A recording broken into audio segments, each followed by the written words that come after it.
streak. The constant thread during their 8-game home win streak has been the offense, and the contributions have been spread throughout the lineup. Tonight, that streak will be challenged by Hisashi Iwakuma. Fresh off his no-hitter last week, Iwakuma has always been tough on the Rangers. So stick around as the Rangers and the Seattle Mariners go at it again on Fox Sports Southwest.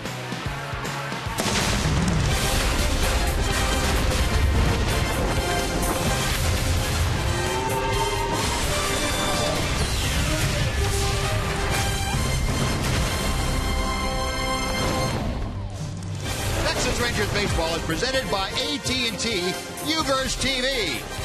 Well, a clear and breezy night. The south winds are blowing here at Globe Park in Arlington. Rangers hope that they are not the winds of change.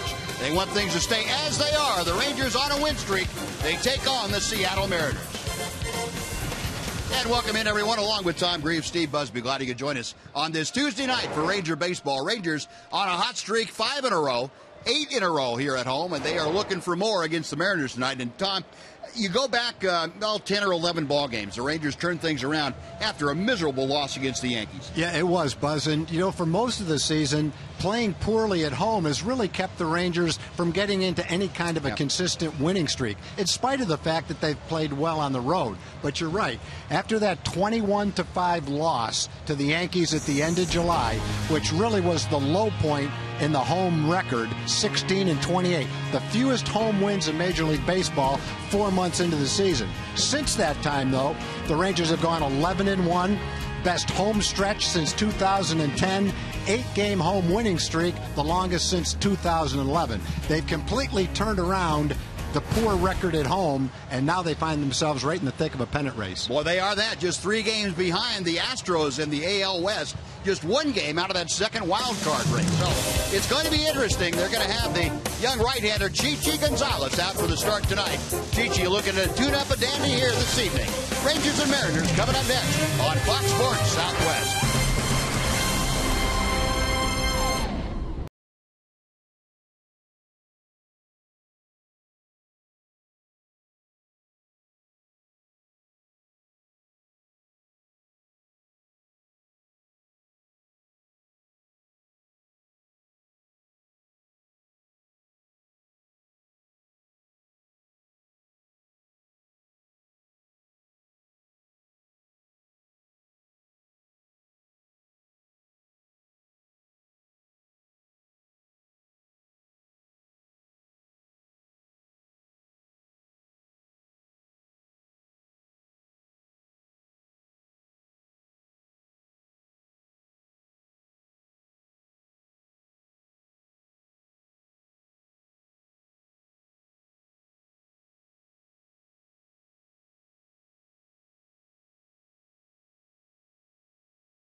West is brought to you by your Texas Ford dealers.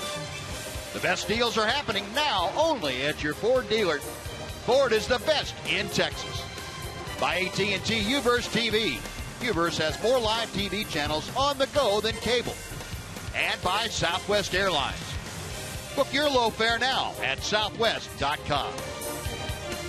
Now the wind whipping in over the big scoreboard above the home run porch in right field, about 15 miles an hour. Rangers behind Chichi Gonzalez tonight, looking to make it 6 in a row. Before we get things started, let's head down and check in with Emily Jones. Well, there's plenty of lessons to be learned for a rookie at the major league level, I should say. And Chichi Gonzalez learned a big one his last time out, how to respond when you have a bad inning and you don't exactly have your best stuff. I've been prepared with coaching all my life, and now it's just me trying to put it to action. So I got to be aware of when things are going good and when they're bad, and when to make my own adjustment. So one thing to be able to say it, another thing to be able to actually put it into action, which is what Chichi did his last time out. He said so much of this game, especially at this level, is slowing it down. So that's what he'll try to do once again tonight, and maybe he can even better the performance from last time out, guys. All right, Emily, thank you very much. Yeah, it's interesting to watch the young man grow right up before our eyes. It's kind of the fun part of seeing young players at the big league level. Chichi's got his hands full tonight. This is a good Seattle lineup, and Tom's going to tell you all about the Mariners' order. Leading off for the Mariners will be Ketel Marte, the shortstop, followed by Kyle Seager. Nelly Cruz leading the major leagues in home runs with 36, bats third. Robinson Cano, a .330 hitter in his last 39 games, bats fourth. Seth Smith is fifth. Austin Jackson hot. In his last 6 games, he's hitting .423. Brad Miller is seventh. He's been hot too. .345 in his last 19 games. Logan Morrison at first base bats eighth, and the catcher batting ninth is Jesus Sucre. And the first pitch of the ball game to Ketel Marte is in for strike one. Marte steps in with a .269 average. No home runs, 3 driven in. And Chichi on the second pitch of the night drops in a curveball. Well, Gonzalez going to his array very early. Progressive scouting report as Marte hits a 2-hopper out to Elvis. That will be out number 1. Progressive scouting report for Chichi Gonzalez tonight. He's developing a different feel for changing speeds, and not only the feel for the pitches themselves, but when to throw them, how it works best in his repertoire and in his mind, how he can visualize setting up hitters and getting them out. He still has to maintain, however, the command of his fastball in the strike zone. It's still, everything works off that fastball, being able to move it to the different quadrants of the strike zone at will, and that's something that Chichi has had success with. Now it's putting it all together to have even more success. Here's Kyle Seager, who takes a bit low. Another, again, a slow breaking ball from Chichi Gonzalez. Seager, of course, tears the Rangers up in this ballpark, has historically. .240 hitter. 1 ball, 1 strike. Saw the numbers overall: 17 home runs, 48 driven in for Seager. The numbers in 38 ball games here at Globe Life Park. 24 RBI, a .340 average. 2-1 now. Mariners come into play tonight, 4th in the American League West. They are 9 games back of the Astros. Mariners, though, a couple of games under on the road. They have played better on the road than they have at home, which is kind of unusual for them. Normally, with their good pitching, they play extremely well at Safeco, but that's not the case this year. Lloyd McClendon's club, a bit of a disappointment in the Seattle area, and I know the front office with the Mariners has said that we just have not gotten the production out of guys we thought we would when we brought them in. Pretty good makeover for this club the last couple of years. Seager again getting a base hit here. This one into the alley in left center. Strasburger, a throw to second. Seager in with the double. A nice play by Ryan Strasburger to make it even that close, but Seager popping a double into the left center field gap. He is aboard with 1 out. Another example, get behind a hitter, need to throw a fastball. You don't want to walk Seager ahead of Cruz and Cano. He might have the best batting spot in any lineup in the league, hitting in front of those two guys as far as seeing decent pitches to hit. He's looking fastball, and he got one up out over the plate. Chichi wanted to throw him a strike, didn't want to walk him, made him hit his way on. Nothing wrong with that. You give up your hits. So another extra base hit. The Mariners have done that better than anybody since the All-Star break in the American League. And Cruz, a drive to left, that is over Strasburger's head. One hop and off the wall. In to score is Seager. Into second with the RBI double. Nelson Cruz. The Mariners strike quickly. It is 1-0. And that was a bullet. That was a bullet. Luckily, he didn't get up in the air. Might have gone through the window of the restaurant. Well, first ball hitting on a pitch inside part of the plate. Right now, unless it's off the plate somewhere, it's in his wheelhouse. If that ball is inside the strike zone, he can hit it right now. Yeah, and that was part of that was the command too that we were talking about, Tom, with that fastball. The target was set outside, blowing away, and missed by almost the full width of the plate. Yep. And that's going to pay. That's going to cost you with most major league hitters. Robinson Cano now hooks the ball out of play down the right side. 0-1. Cano, a .272 average with 13 home runs. 11 of those 13 home runs have come in the last 2 months. Most at bats, tied for the 4th most at bats in the American League. Cano, an everyday player in every sense of the word for the Mariners. Cruz, the runner at second. Mariners with an early run here in the first inning, and Cano shooting that out of play to the left.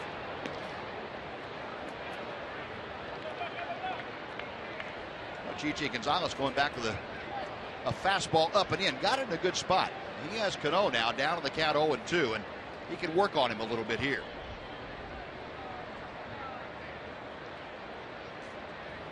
Rangers play the infield a shade around to the right side for Cano. Got him swinging. Good sharp breaking ball, and that is strikeout number 1 for Chichi. Yeah, a little bit better example of command right there, Buzz. The high and tight fastball and then a cutter down and in. Struck out a hot hitter, a good hitter. He's hit 300 6 years in a row. And Chichi made a pitch on him and got a big strikeout. And like Chichi has had all but one of his outings, the Mariners have never seen him, at least in regular season play. So he has the advantage of a little unfamiliarity, and hopefully he can use that to his advantage. He did against Cano. 2 gone. Here is Seth Smith, the right fielder tonight. 1 ball, no strikes.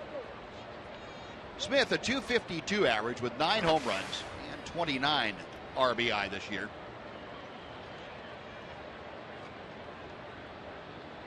Cruz getting his lead from second. And time called by the home plate umpire, James Hoy. I remember Seth Smith in the American League, the time he spent with Oakland year before last. 1-0 pitch. A ball and a strike. Bobby Wilson coming up out of his crouch, and he was thinking about trying to pick off Nelly Cruz at second had that pitch gotten to him. Cruz had a pretty big secondary lead.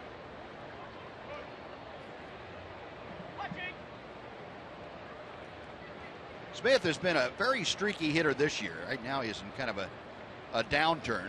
He's only hitting .133 in the month of August. Changeup floats wide. 2 balls and a strike.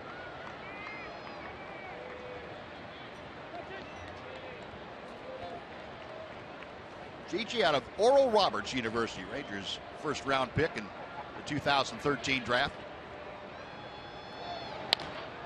And Smith, it's a fly ball to right field. That ball's carrying pretty well. Jew is back at the wall, and that ball's gone. Maybe a little jet stream in effect here tonight. That ball carrying toward the Ranger bullpen. And Chichi Gonzalez has given up a 2-out, 2-run home run to Seth Smith. The Mariners jump out in front 3-0. In Chichi's last start, he had a quick first inning, but he ran into a lot of trouble in the second inning. He gave up 4 runs in the second inning, a lot of base runners, but then he settled down nicely and pitched into the 6th inning. And hopefully it'll only be 3 here in the first, and he'll be able to do the same thing after the first, settle down and make good pitches. So Seth Smith with his 10th home run of the year. Austin Jackson now up with the bases empty and still 2 outs. 0-2 the count. Jackson, a North Texas native, 259 average, 7 home runs, 33 RBI. 1-2. Austin had to battle some injury problems, had a stint on the DL, and an ankle sprain. Came back off on the 25th of May. He's kind of struggled to get back in form since then.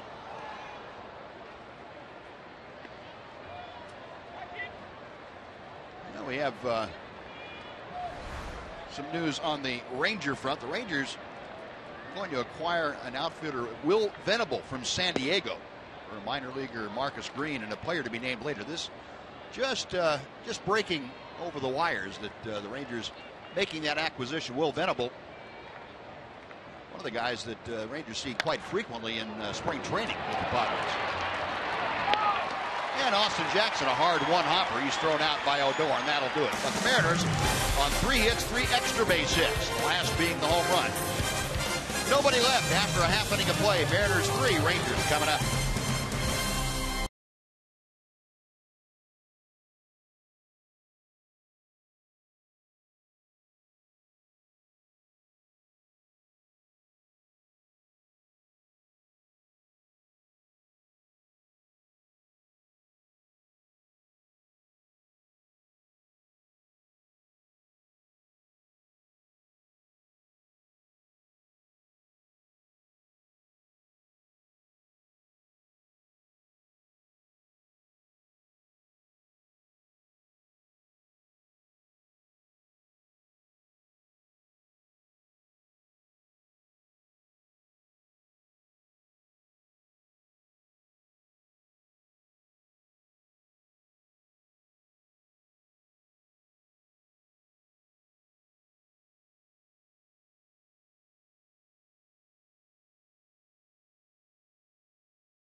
I'm going to tell you now about the Southwest Airlines Texas Rangers lineup. For the Rangers, Delano DeShields will lead off, followed by Shin Soo Choo. A .449 on-base percentage and a 1,074 OPS since the All-Star break. Prince Fielder is third, Adrian Beltre's fourth. Mitch Moreland, hitting .353 in August, is fifth, followed by Elvis Andrus, Rougned Odor, Bobby Wilson is eighth, and Ryan Strasburger, 5 for 7 with a home run and a couple of RBIs in his last 2 ball games, will bat ninth. And Hisashi Iwakuma goes to work with strike one to Delano DeShields. DeShields stepping into the box, hitting at .267, a home run, and 25 RBI. And he loops one to right field. Seth Smith moving to his right, makes the catch. That is out number 1. Well, Iwakuma, he's coming off a no-hitter last time out against the Baltimore Orioles. Fastball, slider, and a nasty split-fingered fastball. He's on a great roll. 10 consecutive hitless innings under his belt. And the Rangers, if you can do it, you need to lay off that splitter when it's down out of the strike zone. Elvis Andrus said it's the pitch that he hates the most from anybody in the American League when he gets it going. Pretty nice compliment. And he can really pitch. He throws a lot of strikes. He had a year where he walked about 1 batter per 9 innings. He's got great command, good assortment of pitches. When you face him, unless he's just having a terrible day, you're in for a real battle. Now the Rangers had an opportunity last time they faced him in Seattle to get on him early and kind of let him off the hook. And he got stronger as that game went on. And that really set him up. That was the start before he threw the no-hitter. And well, he finished off the Rangers in the last the 5th and 6th and 7th innings. Yeah, with all the pitches he had in the first couple of innings, it looked like he was going to be lucky to get through 5 and maybe 6 innings. Yeah. Pitch on the inside corner to Chu, and Shin-Soo was backing up. 1 ball, 2 strikes. One thing I can tell you, though, and not even having talked to Iwakuma, he's probably heard enough that he probably never wants to hear anymore about another no-hitter, a back-to-back no-hitter. Down the left field line, that's going to plop into foul territory and out of play. And the count remains 1 ball and 2 strikes. Johnny Vandermeer is a name that he may not have been familiar with, but I'll guarantee you he knows the entire history of the Vandermeers and their family. Of course, Johnny Vandermeer, the only pitcher in Major League history to throw back-to-back no-hitters. 1-2 to Chu. Shin-Soo, a .245 average. And that is out of play. Chu now 15 home runs, 54 RBI, and he has been on fire since the All-Star break. Last night, call it the Chu triple. He had a hit, a walk, and a hit by pitch. That's the 21st time in his career that he's done that. Maybe the Chu trifecta, whatever way you want to put it. Putting 3 of those together is not very common. But a big part in the Ranger resurgence. He has been doing a great job, especially once he's settled into that second spot in the order. He has been hot right behind Delino and in front of Fielder and Beltre and Moreland. 2-2. There's a base hit. I was going to say, Buzz, you talk about a guy that's really swinging the bat well and seeing the ball well. Chu laid off a tough splitter that turns into a strikeout a lot of times for Iwakuma. He's just a little bit down and out of the strike zone. Then he got another one. This one is up in the strike zone, and he rips it into right field for a base hit. Yep. Since the All-Star break, you're seeing the Chu that the Rangers signed as a free agent. This is the kind of player he is, right, and can be. High on base percentage, good hitter, shows some power. Saw a great throw last night. Nice to see him playing this way right now. A 1 on, and here is Prince Fielder takes a strike. The Rangers made a habit of kind of spoiling the opportunity for somebody to get back-to-back no-hitters. The guys that the Rangers have faced in the next start after they've thrown a no-hitter. He starts with Brett Saberhagen back in 1991. Gave up a first inning double to Rafael Palmeiro. Jack Morris in '84, first inning. Nolan Ryan, and I remember this. Nolan had thrown the no-hitter, his first one in '73 against the Royals. And came down here, and Mike Epstein doubled in the 4th inning against Nolan. And now Hisashi Iwakuma can't get out of the first with the no-hitter intact. So, Rangers are notoriously no-hit spoilers. How's that? Or double no-hit spoilers. 0-2 the count to Prince Fielder. Prince at .324 had another multiple hit game last night. Got him swinging there. And boy, Prince, that's the second time in a row now, the second at bat in a row going back to last night that he's gone down flailing at that high pitch. Last night it was Fernando Rodney in the 9th inning.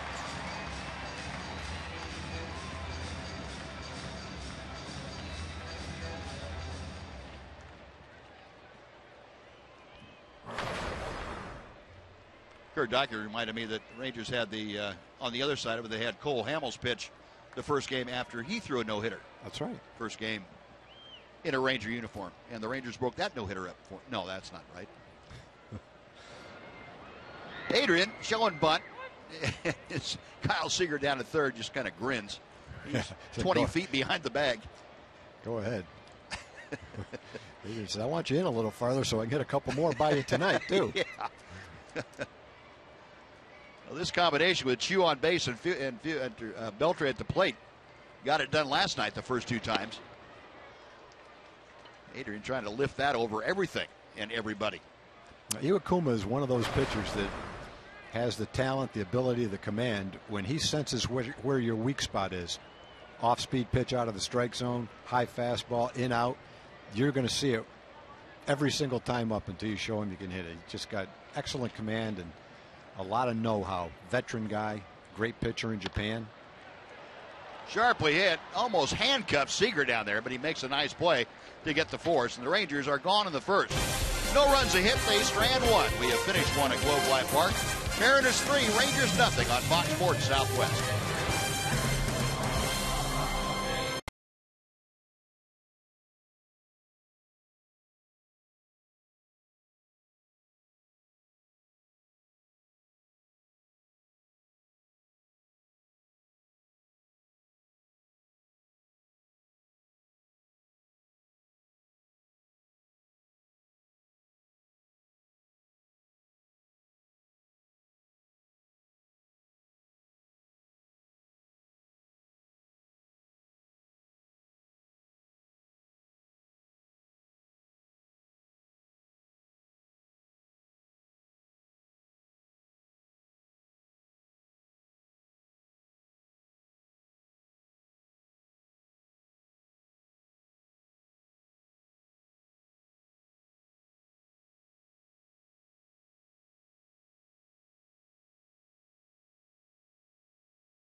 Fan, and you just might see yourself in one of our upcoming broadcasts. This is all made possible by the good folks at T-Mobile. I'll show you tonight's selection a little bit later on. Chichi Gonzalez back to work here in the top of the second, trying to rebound from a rough first inning, give up 3 runs on 3 hits. He's facing the bottom third of the order. It starts with Brad Miller. Miller, a .252 average. Pretty good on-base percentage, as you can see, at .327. Miller, a very versatile player, getting the start in left field tonight. Middle infielder by trade, but Lloyd McClendon's found him to be versatile enough to get him in the outfield. Use Marte as his shortstop. 3 balls and a strike now. Miller trying to get aboard to start the second. Logan Morrison, the first baseman, is next. And ball 4. The leadoff walk. 1 on, nobody out for Morrison. And let's welcome in Jim Knox. Jim? Oh, I appreciate it, Buzz. Hey, look who we have here. It's Miss Texas Shannon Sanderford from Capel. That's right. And you won the crown on July 4th, and you got to throw out the first pitch tonight. What was that like? It was really incredible. I've never been on the field, so it was a great feeling to go on the field and get to throw that first pitch. And you said you had a little softball experience. Yeah, so that I did. I've played softball when I was younger, so I at least had a little experience going in. There you go. Okay, the Miss America pageant takes place in a couple of weeks. You're ready for that. Yeah. Your talent will be what? I'm going to be singing, so y'all have to watch September 13th to see what I'll sing. All right, you know rap is kind of big right now. This could put you over the top. Can you just put something out for us? Sure. Yo, Ranger fans, Miss Texas in the house. Come on, y'all. Let me hear a shout out. I threw the first pitch, got it over home plate. Hey, Jordan Spieth, you want to call me for a date? Whoa! Are you kidding me? Wow. Holy cow! I Wow, Jordan's calling right now. Well, I think is your talent coach here? We need to switch your talent to that. Switch it. We might have to switch it. Y'all might be surprised for Miss America. We'll check it out in a couple weeks. You stay with that song, I guarantee you victory. Okay, there we go. All right, appreciate it, Buzz. She's got my vote, Noxie. Yeah. You already got the I vote votes out there. I vote for Miss Texas. Well, that was pretty good. Yeah, Jordan Spieth enjoying the ball game from the front row down there. I don't think he's going to be calling right now. No, probably not in the cards. Still was a nice song, though. Yeah, it was. Is that a song? It is now. Like when someone raps, are they singing or are they talking? I don't think that. To me, it doesn't qualify as singing. we're living out of that loop though. Yeah. I mean, like Frank Sinatra was a singer. Are these guys like actually singers? I think they should be classified as talkers. I'll leave it up to them. If they want to call it singing, that's fine. Yeah, me too. Logan Morrison, a .220 hitter with 12 home runs, 37 RBI. I do know this though, Buzz. We have a certain demographic out there watching the game tonight that are going, yeah, you're right. You're right. I agree with that. When you said Frank Sinatra, that got everybody involved in our demographic. And there's probably another demographic going, those guys might be the biggest idiots I've ever heard. So you can't win them all. No. As long as they're not the vast majority, we're okay. Right.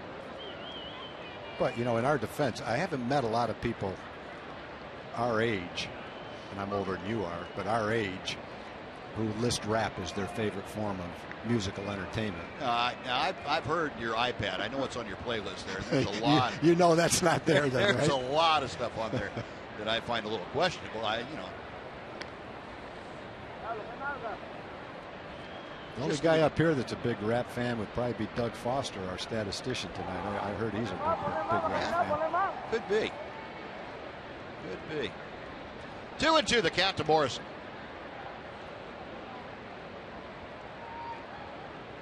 Got him swinging. Well, the two big pitches he's made for strikeouts have both been hard breaking balls in. Got Cano that way and got Morrison that way. A good comeback after the walk. Now let's take a look at the Ranger defense. Number 2 by DeMontrot RB. Ranger defense just one error in their last 17 ball games for Elvis Andrus. He's at shortstop, and Ido Dore joining him up the middle, Moreland and Beltre. And then same as last night with Jude, DeShields, and Strasburger, right, center, and left. Jesus Sucre, who comes in hitting at .098 for the year. Sucre 5 hits in 51 at bats.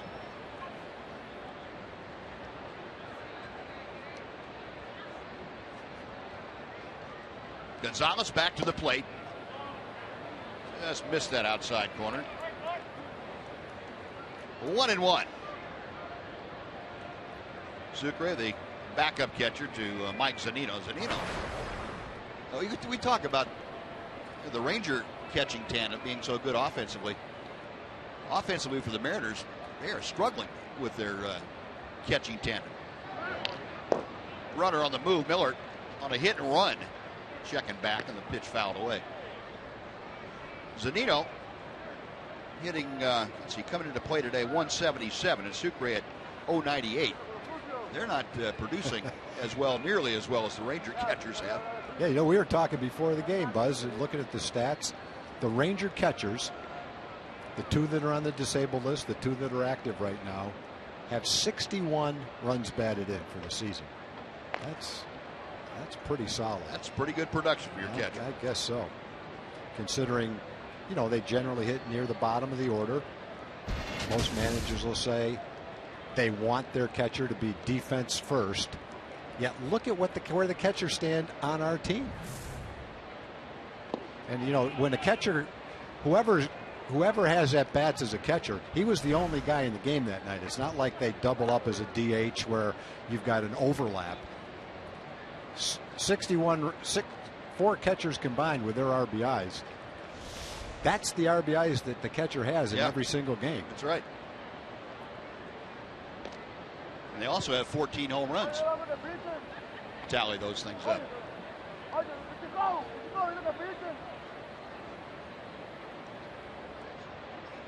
2 balls, 2 strikes to count. Chichi doing a little extra work on Brad Miller at first base. Sucre waiting. Got him swinging. Back-to-back strikeouts. 2 away. And back to the top of the order. Chichi able to wear out that outside corner to Sucre.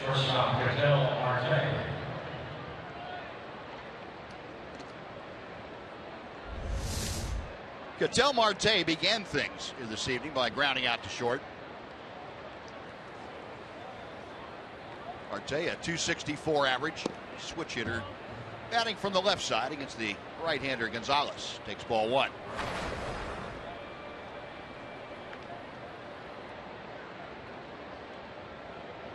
Marte in Seattle against the Rangers. Got his first stolen base and run scorer, RBI, against them. Sharply hit ground ball that Elvis will take to the bag, and he beats the sliding Brad Miller to second. No runs, no hits. The Walker left stranded after 1.5. Mariners 3, Rangers nothing on Fox Sports Southwest.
Brought to you by your Texas Ford dealer. The best deals are happening now only at your Texas Ford dealer. Ford is the best in Texas.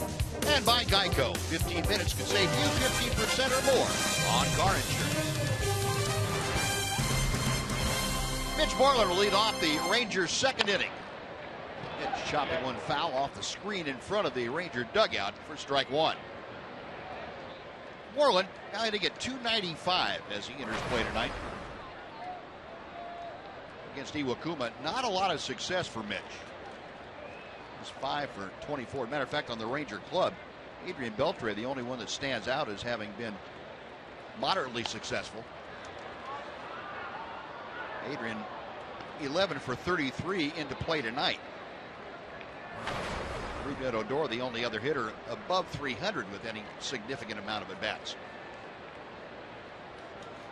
Mitch in the month of August sit safely in all but 3 of the ball games. 353 hitter. 1 ball and 2 strikes.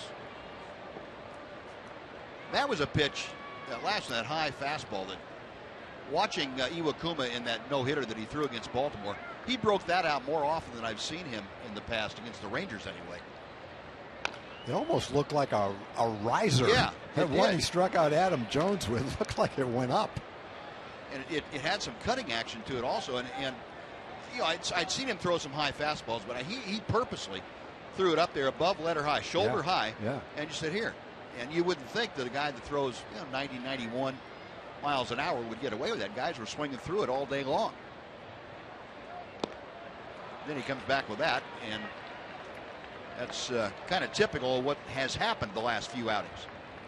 It's the strikeout, Mitch gone. 1 away for Elvis Andrus. Yeah, when he's on your game, when he's on his game, he's a magician out there.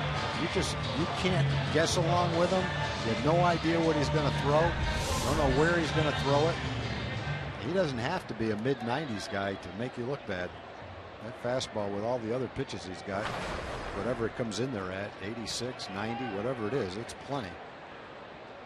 Yeah, you might as well not even look at the radar gun. No, it's not going to tell you anything. No, not with him. Oh, one away. Here's Elvis. He was going to swing at something that wasn't a splitter, and he did on the first pitch, and popped it up to Kyle Seager.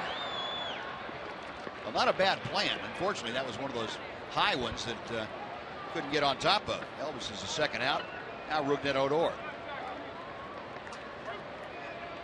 Since he joined the Mariners, we mentioned this the last time he pitched, he didn't work his way into the starting rotation until somewhere middle of the season, almost a little bit before the middle of the season. But since he's become a starting pitcher in 2012, he has the 4th lowest ERA at 3.17. Pitchers that have, say, at least 75 innings anyway. Well, that's quite a while, and pretty nice ERA, and how it stacks up against the rest of the league is pretty impressive. 102 starts, 3.17 ERA. Yeah, you had mentioned, Tom, you didn't think the Mariners were really sure what they had when they signed him out Yeah, of they Japan. must not have been if they didn't have him in the rotation right from the start. And here's a guy who won the Japanese equivalent of the Cy Young over there one year. And the Mariners signed him. It wasn't a big ballyhoot signing, but had him in the bullpen. And actually, from what I've been told too, he almost didn't make the ball club out of spring training. Well, that might be it. Maybe he just didn't pitch well in spring training, and he has some injury problems. Rougned skies one to center. That ball carrying back at the wall is Jackson. Goodbye. How about the little guy going dead center field? Rougned Odor up on Greens Hill. He cuts the Mariner lead to 3-1. Again, it's probably a misnomer calling him a little guy. He may not be tall in stature, but he's a solidly built kid. I think there's been nights this year, Buzz, where that same ball might have been caught 20 feet from the fence. Yeah, I agree. But tonight's the night to get it up in the air, evidently. Seth Smith did it, and now Rougned's done it. Rougned with his 9th home run of the year. And now Bobby Wilson pounding one. Marte, a great diving stop. And the ball gets by Morrison at first. Well, Bobby Wilson will be awarded second base.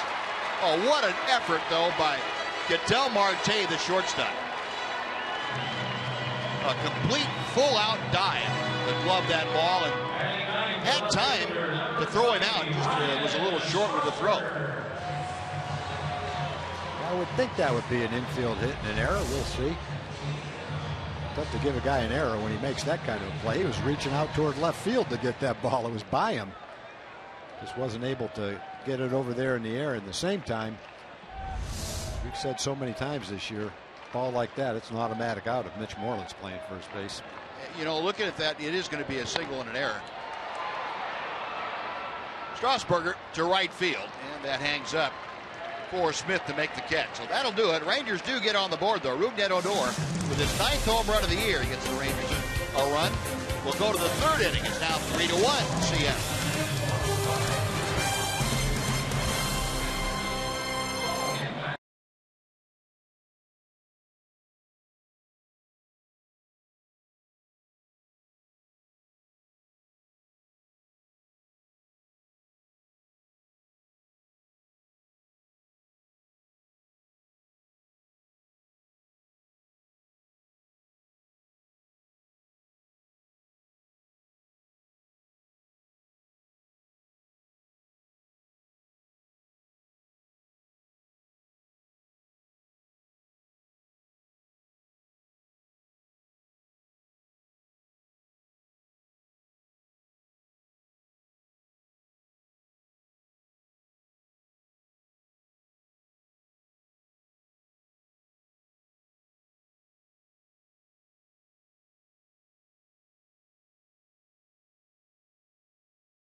with the skipper, Jeff Bannister.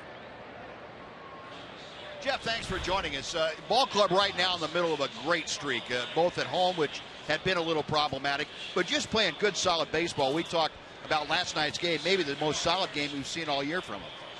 Absolutely, and these guys, they have been playing really good baseball, sound baseball in all aspects, from the base run into the defense, and we've been getting some outstanding pitching, not from our starters, but also from the bullpen. But really, the top of the lineup being able to get on in front of the guys in the middle and them driving some runs in, it's been really nice to see. Jeff, you're going to get Derek Holland back. I know that's something that excites you as a manager. What's it mean to the rest of the ball club having him back?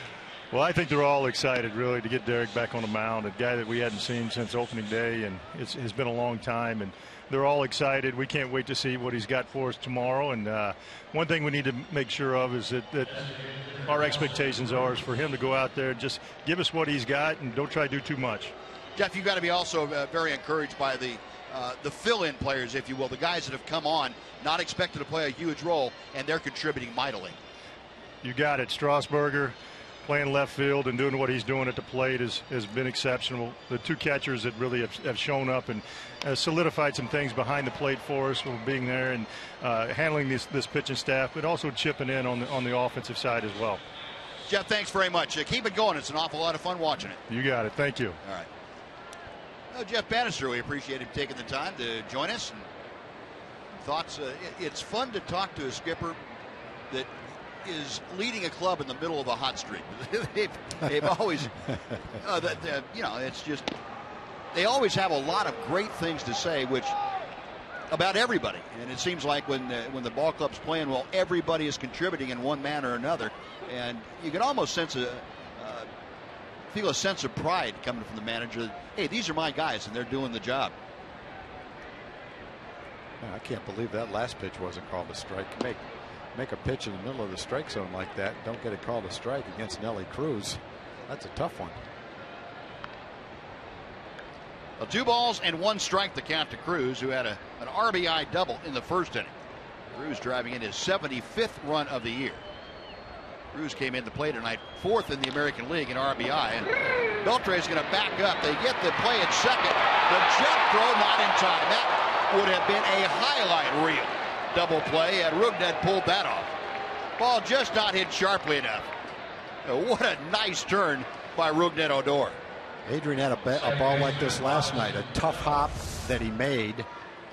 This one might have been a little bit slower and a longer throw. But watch Rugnet throw this ball while he's jumping in the air, and look at the velocity he got on the throw.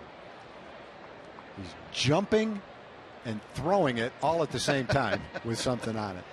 Boy, it looks so easy when you watch him play, and not that it's that easy to go out and try to do that play yourself, but if you ever have a ball, try to jump in the air and see if you can throw it 90 feet that hard. No, don't. You'll tear both groin muscles. You'll find out how hard that is. Good grief, a ballet of middle infield play. So 1 out now, Cruz at first. Robinson Cano, a strikeout his first time, down on the count here. No balls and a strike. In 15 minutes, you get to see a guy hit a ball 400 feet for a home run, and then show this kind of an agile play to jump over a sliding runner and almost turn a double play. Shows you the overall physical tools that he's gifted with. Gonzalez, a check of Cruz. A chopper foul. 1-2. He knows that runner's coming down on him. He still concentrates, and he knows he's got to jump to get over the runner, Seager, who's trying to break up that double play. Well, that's a pretty good sense of where you are and where the other players are too. Yeah.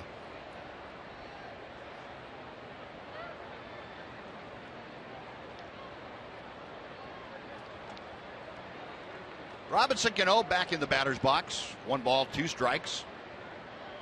Chichi Gonzalez, a check of Cruz. And Cano gets fisted, fights it off foul.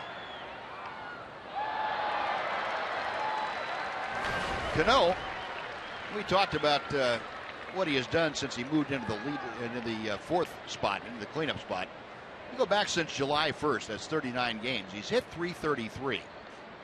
And that average was down in the mid-230s at that time. He has done an awful lot of heavy lifting. And another chopper foul, that ricocheting into and out of and back into the Ranger dugout. Well, that was actually a better pitch than the one that he struck out on as far as being tough to hit. Cano has seen it before, so even though he didn't do much with it, he was able to spoil it and hang in there. First time up, he missed that hard breaking ball down and in. Last 4 games, Cano continuing that hot streak, .368. 2 balls and 2 strikes.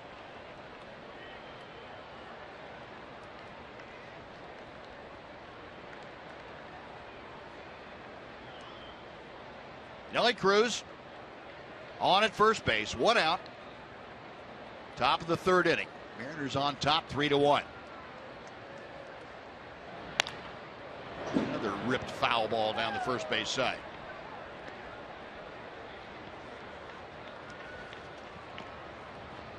Cano, longtime New York Yankees second baseman, came over, made a big splash last year. He was signed the 10-year deal with the Mariners, brought in here to upgrade, the beginning of the upgrade of the offense. He is not disappointed. The home runs down a bit, which you would expect in a rather cavernous Safeco field at times. But he has been every bit the middle of the order hitter that the Mariners signed him to be.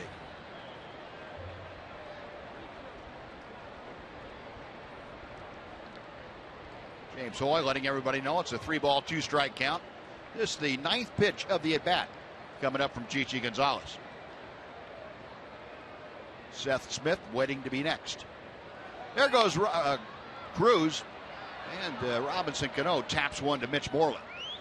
That is out number 2, but Cruz will be in scoring position with Smith coming up. And before Smith steps into the plate, let's send it over to Dana Larson for a Mazda game break.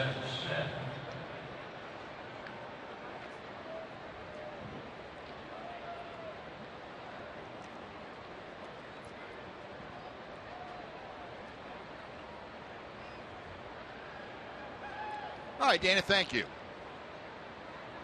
Well, the Mets making it tough on everybody in the NL East. They're really tough when Jacob deGrom is on the mound. Yeah. We saw him right before the season started in an exhibition game. Guy is some kind of pitcher. Boy. Yeah, he is legitimate. Wow. Talk about an ace. There he is. Got some other good pitchers on that team, so I don't know if he's their ace, but he'd be a lot of teams' ace. Well, here's Seth Smith, who had the big 2-run home run, and at first pitch inside gets by Wilson all the way to the hut. Hit him. So Cruz is going to have to go back to second base. Smith trying to jackknife out of the way of that inside fastball and couldn't avoid it completely.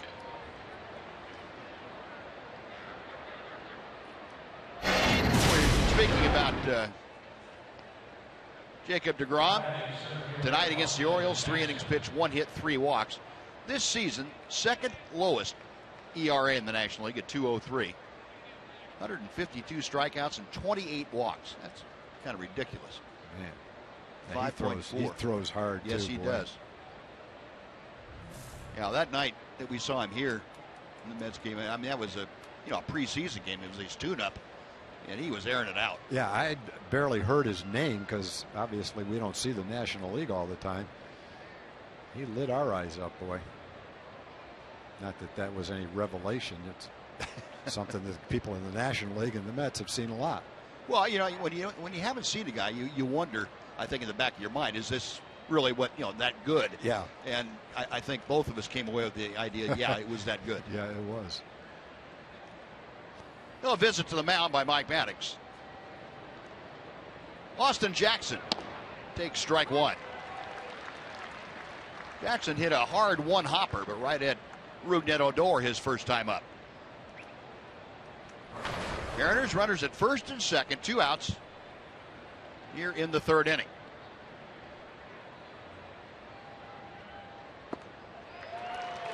Good breaking ball.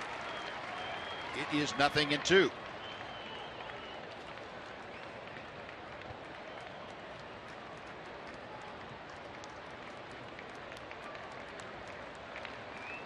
Chichi Gonzalez intently peering in for the sign from Bobby Wilson. The right-hander's ready.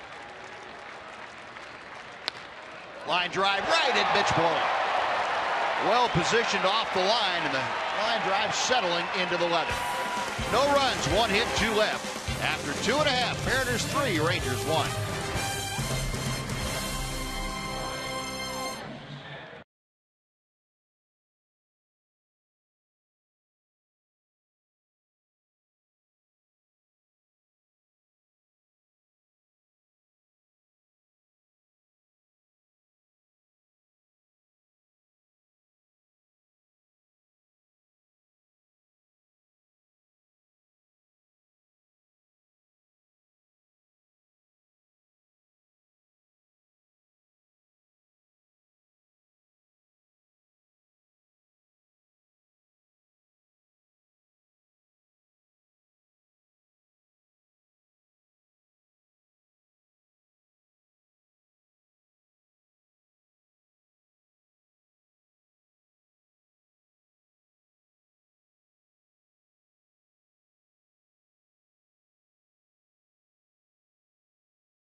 Support. It is first ball game back, and to welcome him back, Rangers are offering a $4.50 ticket in the upper box, upper reserved, and grandstand reserved seating sections. And it's also Dollar Hot Dog Day. Oh, what a deal that is. Use the online coupon code Holland at TexasRangers.com. You can take advantage of this incredible offer. Top of the Ranger order here in the third inning. Delino to Shields taking strike one from Hisashi Iwakuma. Delino skied to right field as he started things off for the Rangers tonight. Rangers with a run on 3 hits. Mariners with 3 runs on 4 hits. And Iwakuma changing speeds so effortlessly. He has the advantage in the count, 0-2. Delino with that 7-game hitting streak. That is already a career high for him, looking to extend it one more here this evening.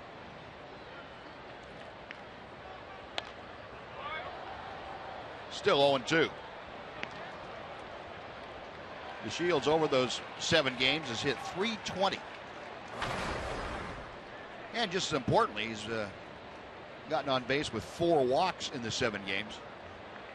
He leads the Rangers in base on balls since the All-Star break. He has 15 of them.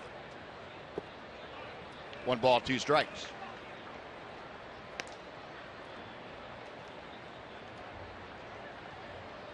I think you could say Delino's growing into that leadoff position pretty well. Yeah, I'd like to think what he's going to look like 2 or 3 years down the road when he continues to get acclimated to big league life, being a big league player. With the inexperience that he had in the minor leagues, really, coming into this season. It's just remarkable the way he's played and what he's accomplished. And then, you know, you watched him run and bunt, field. Then the other day when he launched that home run, you go, holy cow. Yeah. And you can see something like that happening more frequently as he gets older and you know, learns pitchers better, learns counts better, that he can do that with. Check swing, and that pitch laying off a little bit low. That's something nobody lays off of, that splitter. And that's a splitter that was almost a strike, and it's like he saw it, watched it, and decided not to swing at it. Most hitters get the bat started, see it's in the general vicinity, you've got 2 strikes, and you swing at it.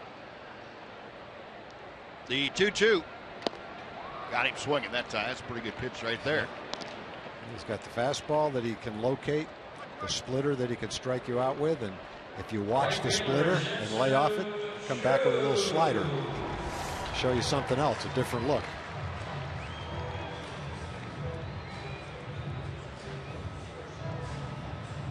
Now that is a very complete pitcher on the mound that's throwing the ball as well as he has in his time in the big leagues, at least according to Lloyd McClendon. He said he has not thrown the ball better for us in Seattle than he is now. Shin-Soo Choo had a base hit his first time up. You know, on the 28th of July, he gave up 10 hits to the Diamondbacks. Since then, he's started 3 times. Obviously had a no-hitter in those 3 starts, but he's only given up 9 hits in his last 3 starts coming into this game. I'd say that's a pretty good run. Yep. That infamous zone you hear about being in, he's in one of those zones. Sure looks like it. Chu had the hit that snapped the score or the hitless streak for Iwakuma, and a 1-out base hit in the first, and called strike on the inside corner. Looked like a cutter, and it was definitely on the inside corner. Didn't look like it when you watched it. Again, our angle is a little bit off to the side, so it's a little bit difficult to look at this view and know exactly inside or outside where the pitch was. But according to our Fox tracks, that was definitely in the strike zone. So was that. And that was on the other corner, down at the knees.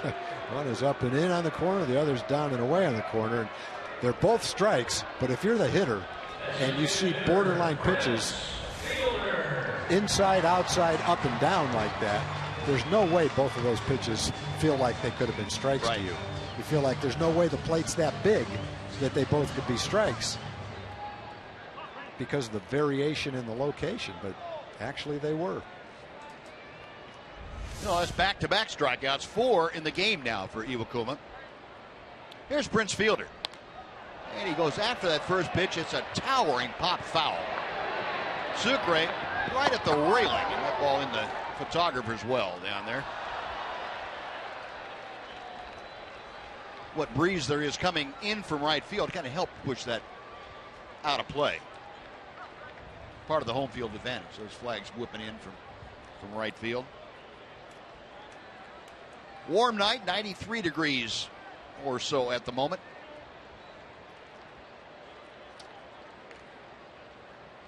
Oh, 0-1 the count. Right into the teeth of the shift. Cano. Little sidearm flip to first. It's a 1-2-3 inning. First time that has occurred tonight for the Rangers. Scoreboard controllers there. They take care of all the in-park entertainment. After 3, the Mariners leading by 2.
Great in-game entertainment. Here he is, Chuck Morgan, and you got something to say for the Little Ranger fans out there. Something big, huh? You know, we've got the Junior Rangers Club. It's been around forever. It's been around as long as Steve Busby and Tom Grieve.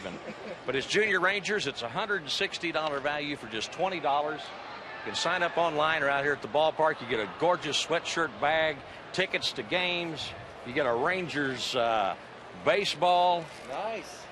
Well, that's not supposed to be in there. Whoa. Will Venable's shower shoes. Oh, that's San Diego stuff. No, it's not. Yeah, it's not part of it. But you know what? This is such a great program. Kids 13 and under. Right. But next year, it's led to a new program we're going to have called Senior Rangers, and the spokesmen are going to be Tom Grieve and Steve Busby. Great idea. What age group would that be? That's guys like me, 60 plus. All right, excellent. We'll let you get back to work, Chuck. Thanks. Appreciate it. Good program, Junior Rangers. Now batting first baseman Logan Morrison.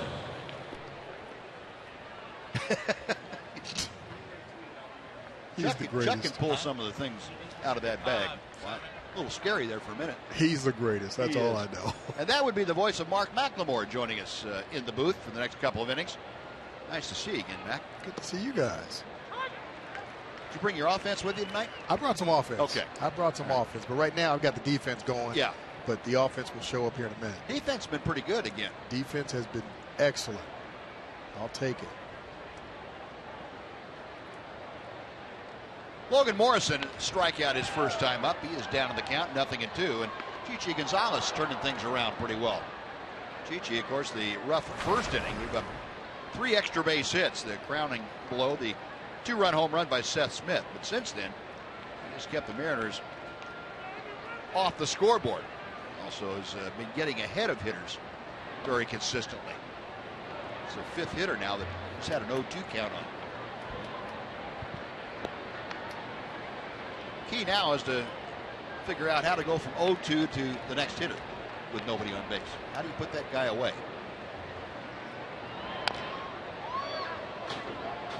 One ball, 2 strikes. You know, he's done a good job of staying out of the middle of the plate. You know, when he's missing and throwing a ball, it's down out of the zone or inside off the plate.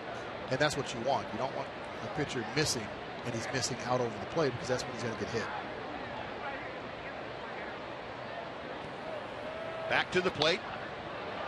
And he had Morrison reaching for one. That ball is driven into left center field. Delino to Shields.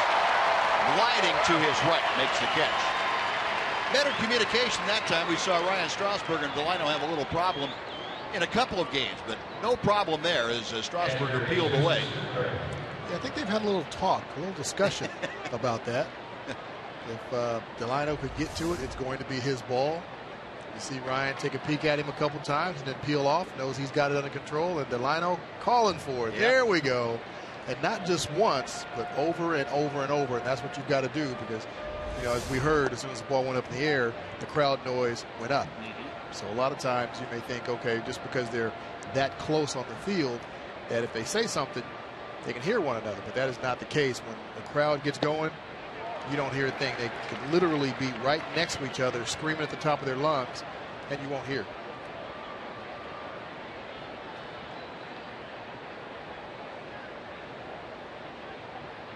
One pitch to Sucre. Now, how can that be? I can remember standing out on the field and being able to hear a guy in the 16th row yelling at me. Heard every single word he said. Depends which way the wind's blowing. Oh, okay. All right. I could hear Earl Weaver yelling at Jim Palmer from the outfield, too. Well, a very nice and quick 1-2-3 inning. First one that Chichi has had tonight. Mariners gone in order after 3.5. Mariners by 2.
Globe Life Park, and fans who stick around after the game will be treated to a post-game fireworks show and set the music highlighting the history of pop music.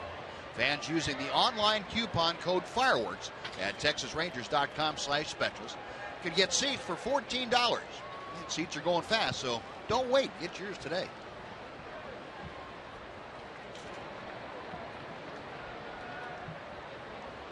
Bottom of the fourth inning. Adrian Beltre to start things off against Iwakuma. And ball one is a bit low. Adrian grounded into a fielder's choice that ended the Ranger first inning. Beltre, who began the night hitting at an even 270, still there. That's as high as he has been all year long. 1-1.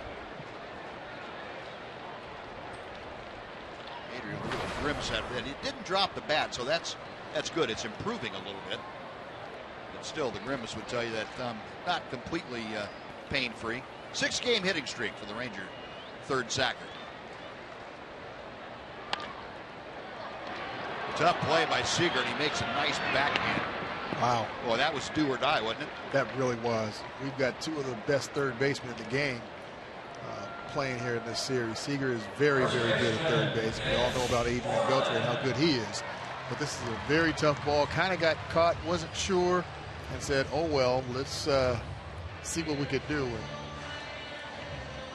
it was a great pick right there. Could have easily got by him and been a double. So one out. Here's Mitch Moreland now. Moreland went down swinging the first time he faced Iwakuma tonight.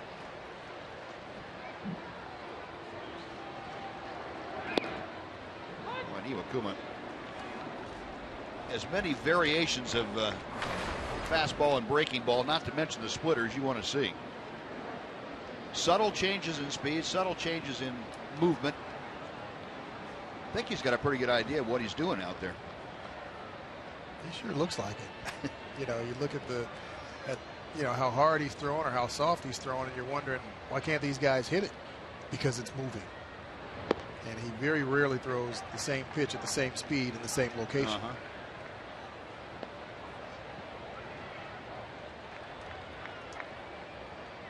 1-1 the count to Mitch. Moreland came in 13th in the American League with that .295 average. Now 2-1, the count in his favor. In case you missed it earlier, Rangers announced tonight that they've acquired Will Venable, outfielder, left-handed hitting outfielder from the San Diego Padres, in exchange for catcher outfielder Marcus Green and a player to be named. Rangers feel that Venable will join them in Detroit on Thursday. Not going to be able to get here in time to join the club for tomorrow afternoon's game, but he will be there on Thursday evening when we come to you from Comerica Park.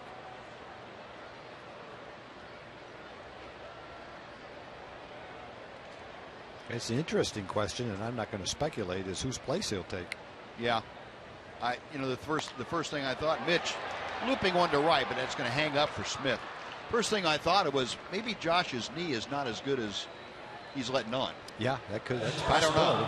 That's just the first thing that came to my mind, but I have no reason to think that's the case. Venable certainly a very accomplished outfielder, and he will have a lot to do with strengthening at least the Ranger bench from the left side. Well, 2 outs, and here's Elvis. Elvis popped out on the first pitch that he saw from Iwakuma. 1 ball, no strikes. Anders brings in a 4-game hitting streak.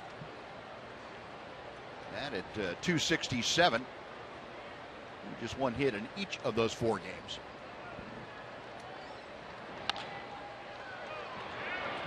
Marte on the backhand fires a strike, and that'll do it. Iwakuma now has retired 7 straight Rangers. They are gone in order, 10 pitches in that inning. After 4 complete, Mariners 3, Rangers 1.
by Southwest Airlines. Book your low fare now at southwest.com. And by Mazda. In every car we make, you'll see why driving matters. Chichi Gonzalez back to the hill beginning the 5th inning, and Chichi has settled things down very nicely. He has retired the last 4 consecutive and 6 out of the last 7 as he starts with the top of the order. Ketel Marte slapping one out of play down the left side. And that runs the count now to 0-2.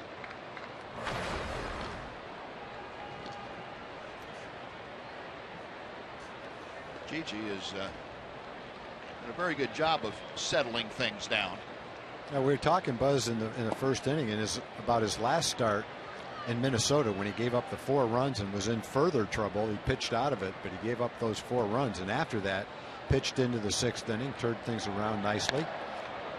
And so far, going into the 5th inning, he's done that tonight. 3 in the first, and then none in the next 3. And Marte able to avoid the tag of Elvis Andrus. He is in safely. Well, that was a strange-looking play, to say the least. A bobble by DeShields. Marte decided to try it. Delino just kind of lobbed it into second. The ball was there in time.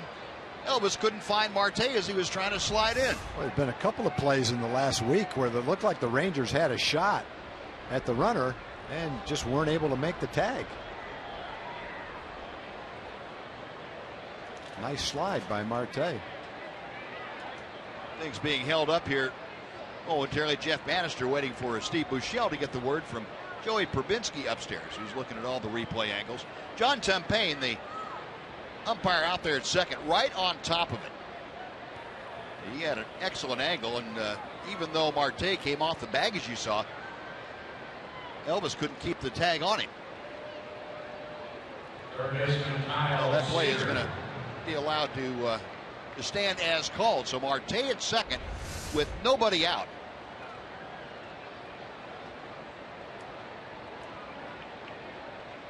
Going to be a base hit and an error on the play. Ground ball up the middle. Nice diving stop by Odor, and he scrambles up to throw out Seager. Well, Seager had already had 2 hits tonight. That's about the only way to get him out, is to rob him of a hit. But he did move the runner to third, and that's what he was thinking about.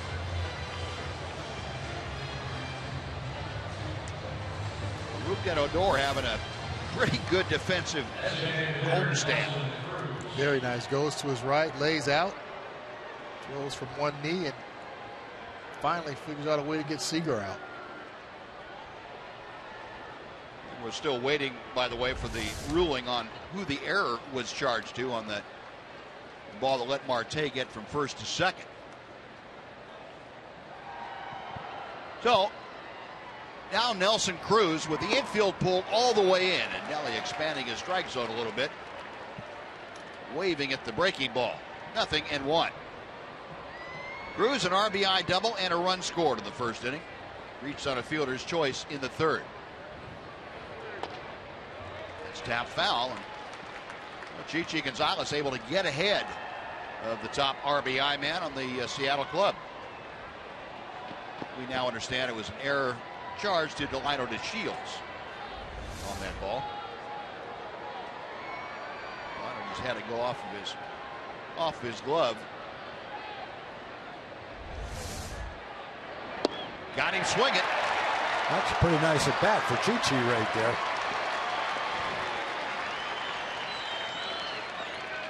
This strikeout, he just kept going a little bit further away each time. Nelly with the infield in, got a little over anxious in that at bat. We haven't seen him do that very often this year against the Rangers. He chased 3 of them down and away. Chichi kept throwing them there. No, 2 away. Now you still have a very good hitter to deal with in Robinson Cano. 1 ball, no strikes. Ranger infield shading Cano around to the right by 3 or 4 steps. But not in an overshift. Cano with a strikeout and a ground ball to Moreland at first tonight. Good look at the Ranger defensive alignment. Outfield shading the opposite way, and Cano chops that pitch straight down. Well, Gonzalez has been able to get inside on Cano almost at will Chichi doing an excellent job of working to both Cruz and Cano in a ticklish situation. Runners in scoring position this year, as you would assume. Robinson Cano bumps up his game a bit. Now 1 ball, 2 strikes.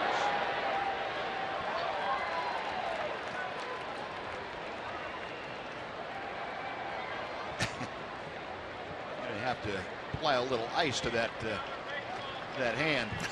I wanted to borrow the glove, but it was too late.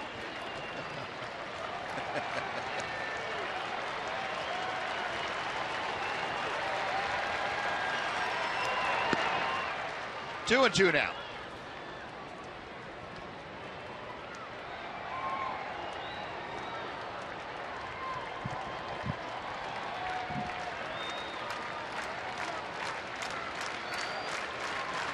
Cano waiting. Gonzalez reading the signs, has one. Moreland has it. He will take it to the bag. And Chichi Gonzalez able to pitch around a very tough inning. No runs, 1 hit, 1 error, 1 man left as Gonzalez stymies the Mariners. 3-1 Seattle as we go to the bottom of the 5th.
Away. First 15,000 fans that day, 14 and older, will get a Giovanni Gallardo powder blue t-shirt thanks to Dr. Pepper, Albertsons, and Tom Thumb. Visit TexasRangers.com or call 972-RANGERS to get your tickets for the 25th against the Toronto Blue Jays. Bottom third of the Ranger order to face Hisashi Iwakuma here in the 5th inning. Rougned Odor, who homered his first time up in the 2nd inning. He takes high for ball 1. Odor now with 9 home runs and 40 RBI. This is a guy who's just now playing what would be considered about half a schedule. About 81 ball games in. And so you project that out, even I can figure out that that's pretty impressive over what would be a full season. It was very impressive. I mean, you just look at the difference between April, went down to the minor leagues for pretty much May, and when he came back, just a totally different player. Yep. Much more polished, just cool, calm, relaxed, made the adjustments he needed to make offensively and defensively, and he's just been a completely different player than at the beginning of the year. The other way to look at that, Buzz, is if you project what he's got right now out over the whole year, that's one thing. But if you take off the terrible start, right, which maybe that's not what he is anymore, and you project what he's been since he's gotten back over a whole season, Then you're talking about all-star numbers. Yeah, that's a good point. Now, it's probably somewhere in between, but I think he's probably going to turn out to be a little bit closer to the player we've seen when he's come back in last year than he was early in the season. Yep. And he has lit up a pretty good pitcher in Iwakuma. He's now 4 for 9 against him with that home run. Iwakuma, though, comes back and gets the strikeout. Iwakuma not locked into a fastball in a fastball count by any means. No, 1 out before Bobby Wilson steps in. Let's send it over to Dana Larson for a Mazda game break.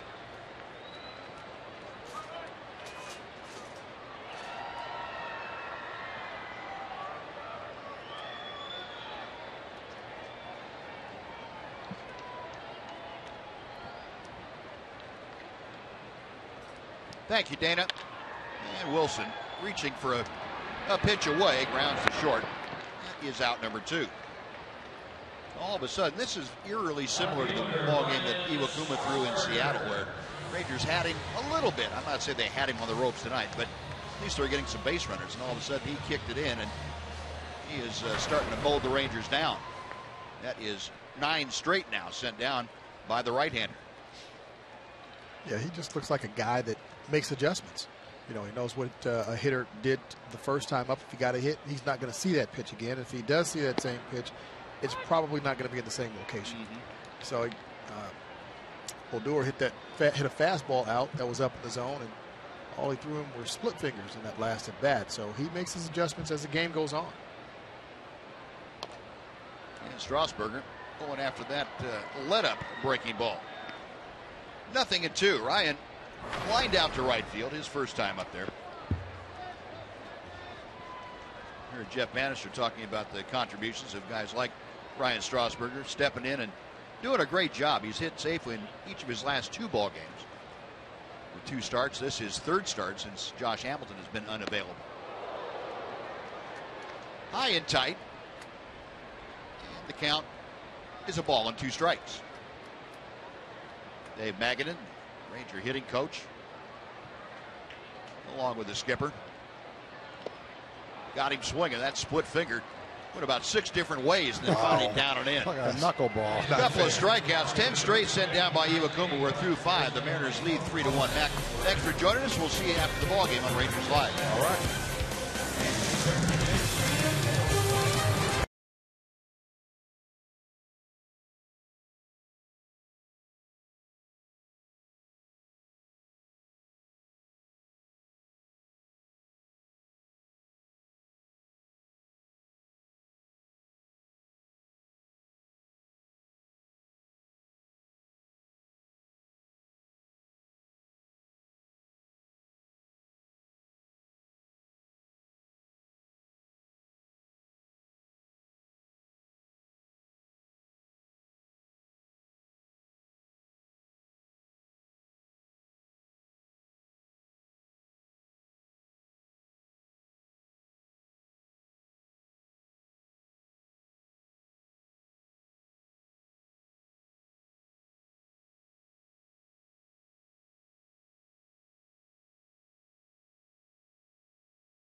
Fox Sports Fan Express rolled in this evening from Dallas on board the After School All-Stars, having a good time here, of course, at Globe Life Park. Marissa, what's the After School All-Stars all about?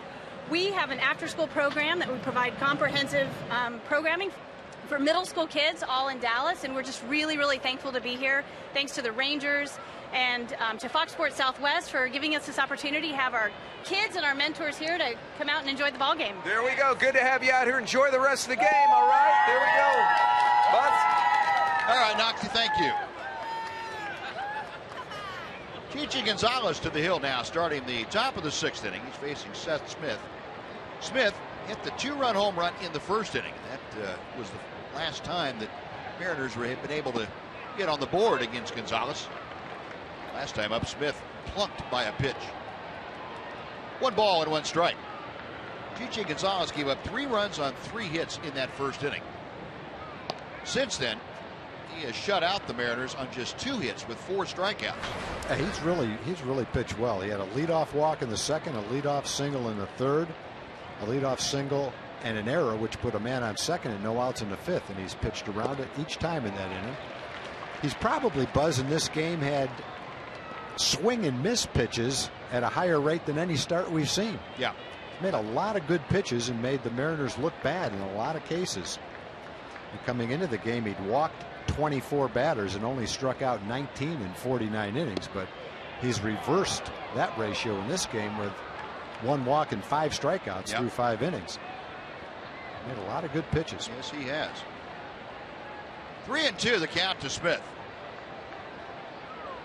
Payoff delivery. Got him swinging. Boy, good sinker. Cutter, what was that? That looked like a sinker to me. Yeah, good sinker. Fastball and a fastball count, and Smith couldn't tune it up quick enough. Ball had some. Watch the movement on this pitch as it goes down right there. That looked like a Sam Dyson sinker. Sinker or cutter, I'm not sure, but it went down and he swung right over the top of it. And the first pitch to Austin Jackson cuts that strike zone in half. Jackson is grounded sharply to 2nd, line to 1st. Hit the ball hard twice going the other way. Tried it again, and that's fouled out of play. 0-2.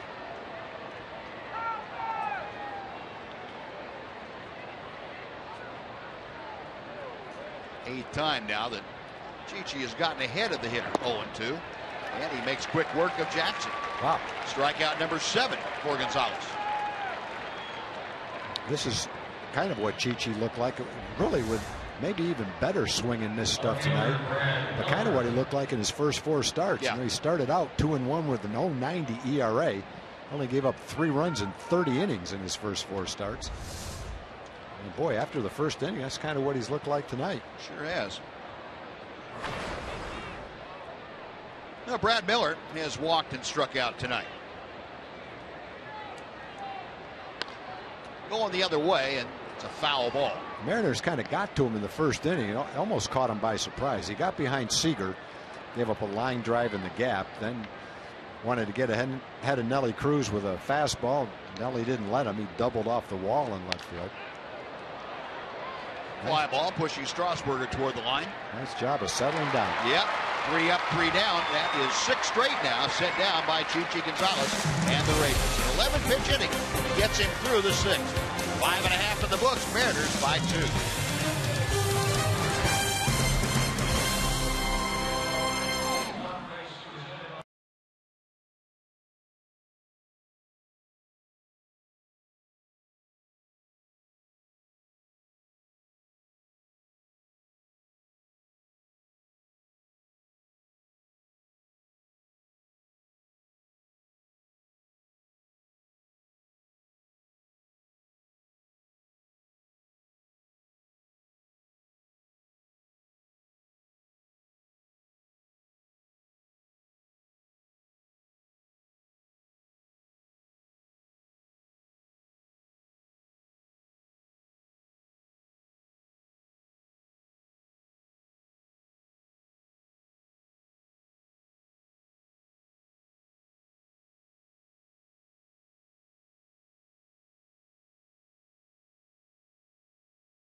jackpot is worth $300 and dinner for two at Sonic Drive-In.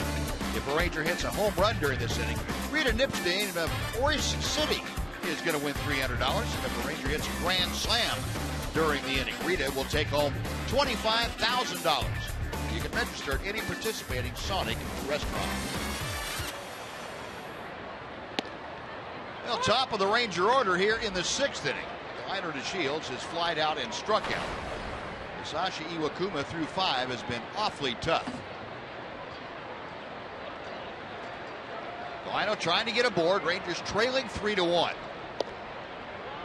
And that pitch just off the outer part of the plate, I guess. Sam Freeman loosening in the Ranger bullpen. It's possible that if Chichi Gonzalez isn't finished for the night, he will be on a very short leash when he goes back out. 1-2 as Delino swinging through that kind of a frisbee fastball. Just kept going away from him. See a lot of hitters after they take a swing stand there shaking their heads. What was that? Yeah. Yeah, there's guys that I guess because of the velocity might feel more dominating, but I don't think there's a more confusing pitcher for a hitter than this guy. I'm kind of there with Elvis. I'd hate to get hit against him. You never feel like you look good or feel comfortable. Softly hit in the air to center field. That is out number 1. And all his strikes are in locations that are tough to hit. He might have had a few pitches near the middle of the plate. Well, I read the statistic the other day, and I'll get to that in just a second. Folks, there's still time for you to get a Fan's Choice 20-game plan this season, 2015. 20 game plans come with great benefits like a chance to purchase 2015 postseason strips and savings off the gate price and a whole lot more. Visit TexasRangers.com/20 game plans to get yours today. Don't wait, they'll be gone by August 25th. Read this statistic that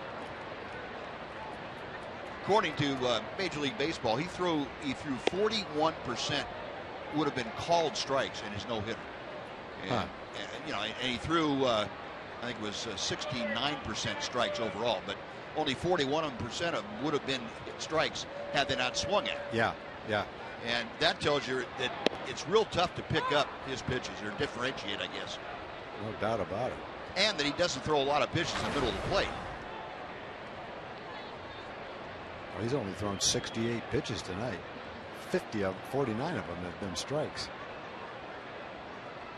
Now, Chu has one of the 3 base hits that Iwakuma has given up. Canoa's going to take care of this ground ball. That's out number 2.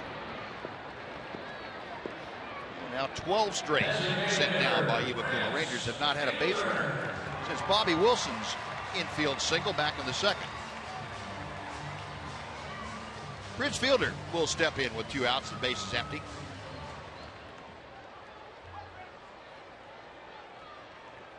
Fielder struck out his first time, grounded to second his last time up. Again, the Mariners go into that overshift and might see Prince try and take a shot to the left side if Iwakuma gives him a pitch out there. Marte, the shortstop, playing in his normal position but shading towards second. Everybody else on the right side of the diamond.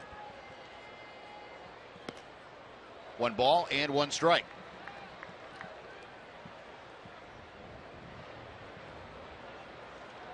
Now been just about a month worth of games that Prince has kind of tailed off offensively. You can call 323 tailing off. But compared to what he was doing, it's a little bit of a downturn and a fairly lengthy one. Go back over the last 23 games, Prince has hit just 258.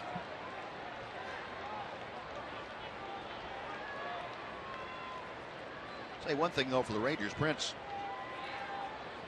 has not held back the ball club at all lately. Rangers have won 7 of the 9 games that Fielder has not had a hit in lately. And that's telling you the rest of the offense is in pretty good stead as far as consistency is concerned. 2-2 the count here.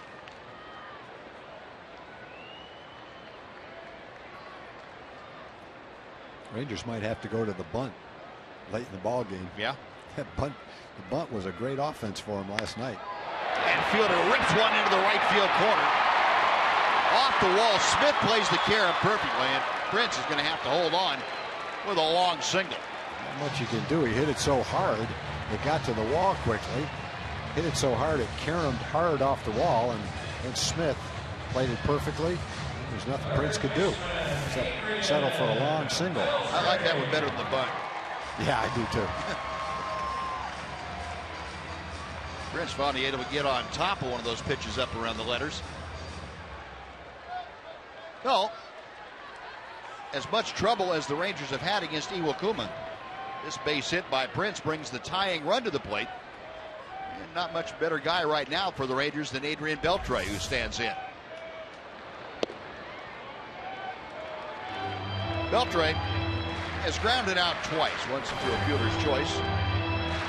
He started off the fourth by grounding out to his counterpart, Kyle Seager, at third.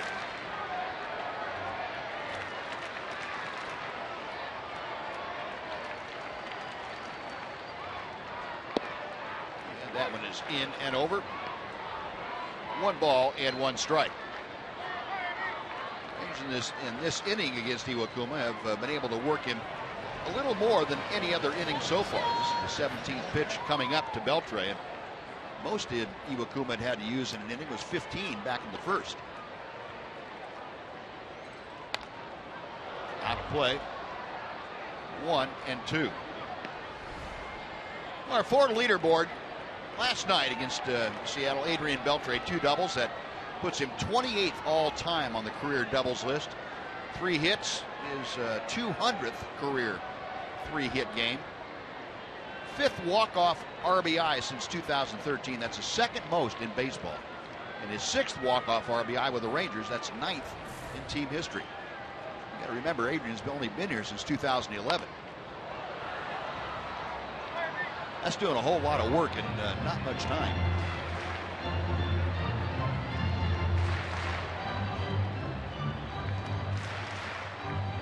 He is a marvel to watch, and what a joy to be around.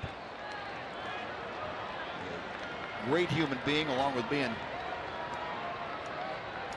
the best third baseman maybe that's ever put on the game, ever put on the uniform.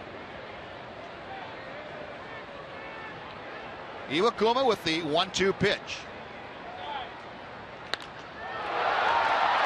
To center field, Austin Jackson, meandering over to his left, makes the catch, and that'll do it. Well, the Rangers get a hit, a 2 outfielder single, but they strand him. We have finished 6 here in Arlington. The Mariners 3 and the Rangers 1.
For the 7th inning, and we told you about Sam Freeman warming up in the bullpen. And first of all, we're going to give you the Ford game summary. Kelly Cruz got the scoring started tonight. A first inning double brought home Kyle Seager.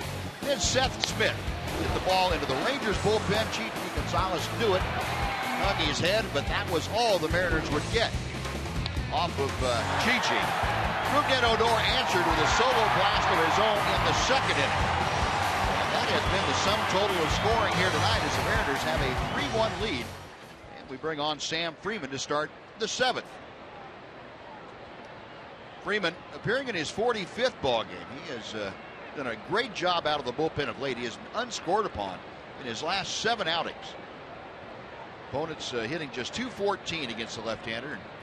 He has set himself up for this kind of role in a lot of ball games. 6th inning, 7th inning, even into the 8th inning.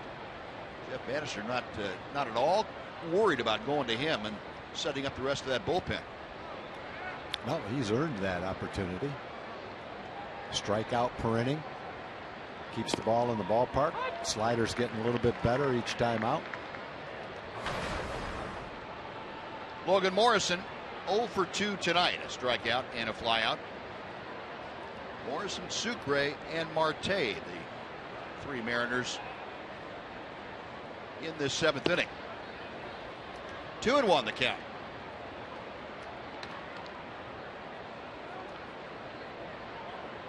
Saw Sam work 2/3 of an inning against Tampa Bay here the night before last. And low and outside goes ball 3. Well, Morrison trying to get aboard to start the Mariners 7th. Jesus Sucre, the catcher, in the on-deck circle.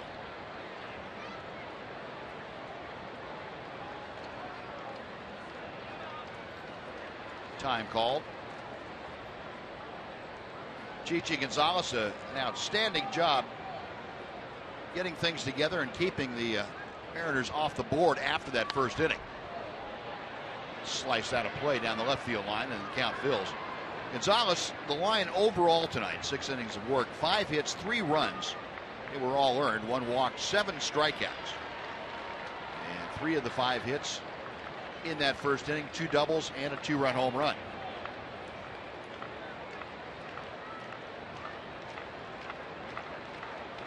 Freeman with the payoff pitch. Elvis charging. It's a nice chest-high bounce. 1 away. Good job by Freeman to come back and get Morrison. Jesus Sucre now will come up.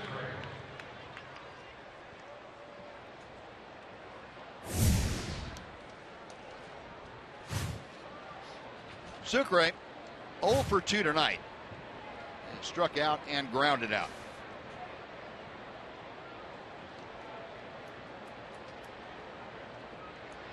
Freeman's first pitch to him. There's that off-speed pitch that nibbles on the strike zone for strike 1.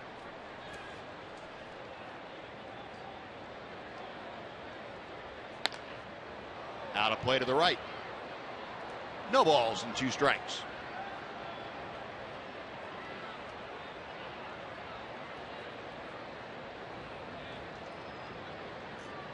Mariners have had the Rangers number this year, as they did part of last year. The Rangers have only won 3 of the 10 previous games against the Mariners. They had their longest losing streak ever against Seattle that came to an end 2 games ago. Just 1-3 in this ballpark. 2-2 the count. Another pitch Sam's working on, the last pitch, a changeup. Go along with his slider and his fastball, which can reach the mid-90s, 92 to 95, sometimes 96. 2-hopper that Moreland will take to the bag. Out number 2.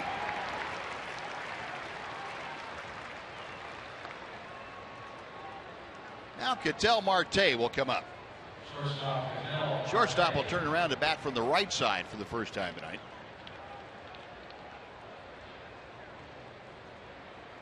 Marte had a leadoff single in the 5th inning. Went to second on an error, but Chichi Gonzalez stranded it. He did an excellent job getting Seager, Cruz, and Cano. 1 ball, no strikes.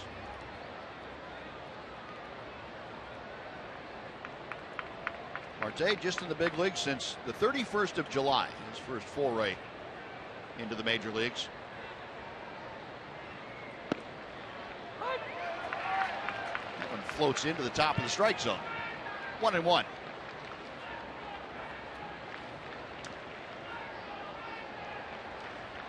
Marte has been proven to be a versatile performer, and that he's started at several different positions: outfield and second base, shortstop. A couple of games in center field. 2-1 pitch. Line down the right field line. That is trouble as it bounds near the line. Marte into second. A strong throw by Chu, but not nearly in time. And Ketel Marte, with his second hit of the night, a 2-out double, has him in scoring position for Kyle Seager. Yeah, Marte's got some things going for him. He's a guy that can play center field. We've seen him play center field this year. Looks like a solid shortstop. He's a guy that's getting an opportunity to hit at the top of the order. Looks like he swings a pretty good bat. Goes the other way with a double right there. He's a switch hitter. Has some speed, has some arm strength.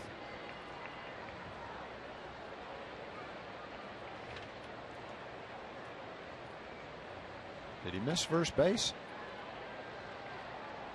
No. Oh, there it is.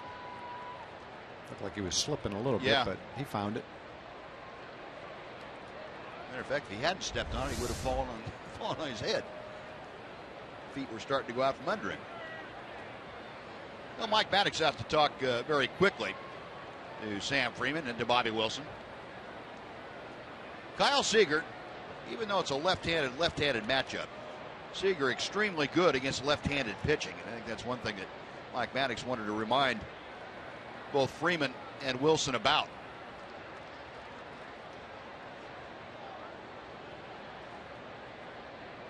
Seager against left-handers this year hitting at .295. That's as opposed to .247 average against right-handers. First pitch spins him around. That fastball up and in. Seager 2 for 3 tonight. This is typical fare here at the ballpark. .340 career hitter in the home of the Rangers. 2-0. Along with hitting for a higher average, Seager's driven in almost as many runs against left-handed pitching as he has against right-handers. Fastball down the middle. It's 2-1.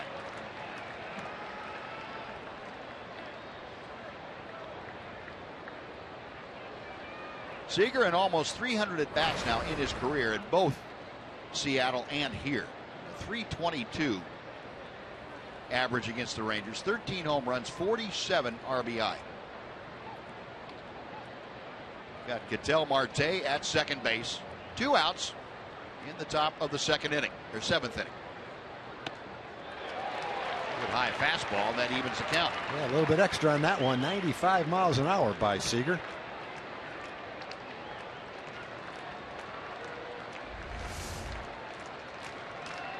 Well, Sam's had a great opportunity this year. Went to spring training with the team. A little bit raw at the start of the season. And the more he's pitched, the more polished and accomplished he's becoming. 96 miles an hour. Got an opportunity to pitch in critical games at critical times against really good hitters. And he's really grown into the role. A full count to Seager. Kyle, the number 2 hitter. Nelson Cruz, the DH, is in the on-deck circle. Seager backing out. Sam Freeman, if he does not get Kyle Seager, the Rangers have a right-hander up in the bullpen just in case. Payoff pitch. Lost him. That pitch up. And the walk puts runners at first and second. And now we're probably going to get Spencer Patton, who is warming in the bullpen. Jeff Bannister up the steps and on out to the mound. So Kyle Seager lost on a 3-2 pitch, and Sam Freeman will leave with A couple of runners on base, his responsibility. Mariners leading 3-1. Spencer Patton will make his way in from the bullpen. We will take a timeout here at Globe Life Park. We're back right after this on Fox Sports Southwest.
And on Sunday, August 30th, the first 7,500 kids, 13 and under, will receive a Shin-Soo Choo blue batting helmet. That's sponsored by Dairy Queen. Head on over to TexasRangers.com, or you can call 972-RANGERS and get your tickets for the 30th. 3-1 Seattle. As we have a pitching change here, Spencer Patton has entered the ballgame to take over. Patton appearing in his 24th ball game, and last couple of outings did not go his way. He's given up 3 runs in an inning and a third the 2 games against Tampa Bay and Minnesota. On here to see if he can't stem the tide of this 7th inning.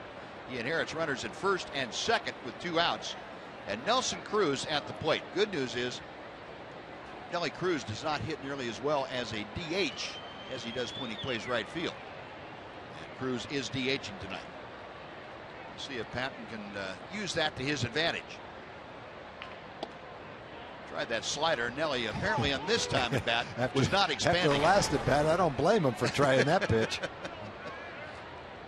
Chichi got him with 3 in the 5th inning with a man in scoring position. Now Patton with a 1-0. Can lay off 2 of them. Yeah. Cruz at 322 with the average. Had the RBI double in the 1st inning. He's 1 for 3. 26 of 36 home runs have come against right-handers this year. Couldn't stop himself that time. 1-2.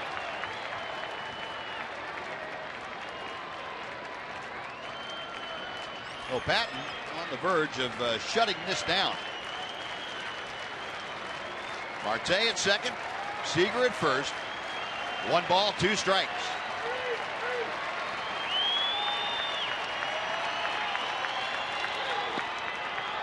Now 2-2. A little too far outside to tempt Nelly to swing. There are your runners. Marte had a 2-out double to right. Kyle Seager drew the walk that forced Freeman from the game, brought in Spencer Patton. 27-year-old right-hander from Illinois. The 2-2 pitch. We'll try it again. Spencer reached back for a little bit extra on that one too. I think he's generally around 92 miles an hour. He popped that one in there at 94 miles an hour. Got it in on Nelly after all those slow pitches away, but he fouled it off. Got him swinging. That's a nice pitcher. Good job by Spencer Patton to strike out Cruz, and the Mariners strand a couple. A hit and a walk will take the stretch at Globe Life Park in Arlington. Mariners leading the Rangers 3-1.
Picture of the night for you, our strongest fan photo, and that's from Gabby. Gabby, thank you very much.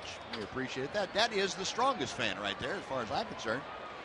Folks, you can send your pictures in. Maybe you'll get one selected like Gabby has. Hashtag Southwest Data Strong Fan. Picture might show up in one of our telecasts. That's all brought to you by the good folks at T-Mobile. Mitch Moreland leading things off for the Rangers. Texas down 3-1 as Hisashi Iwakuma deals ball one.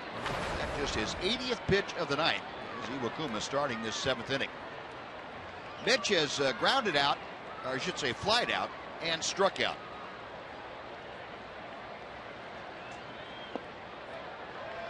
Two balls, no strikes. We'll see if the third time through the order makes a difference for the Rangers as far as picking up what Iwakuma is doing.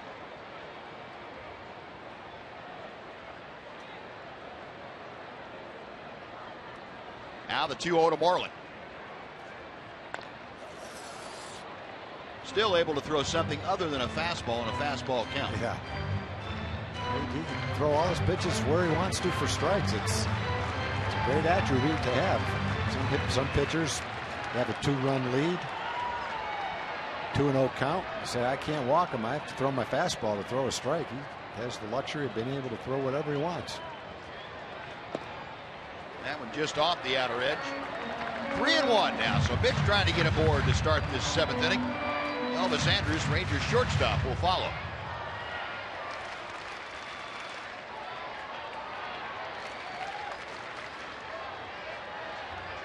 The 3-1 pitch coming. Ball 4. Well, Mitch, a well-earned walk here to open up the Rangers 7th. First walk issued by Iwakuma tonight.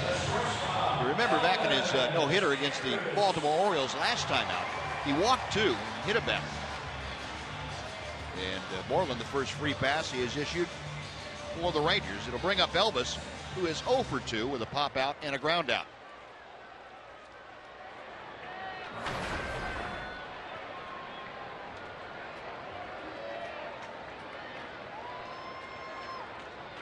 Infield plays Elvis just about straight away at all positions. Showing bunt, that brought Seager charging down the line from third.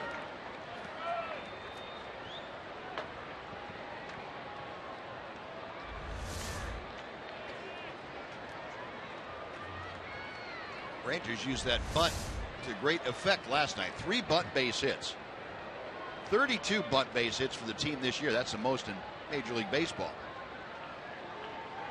1-0 as Iwakuma sets. That will even the count.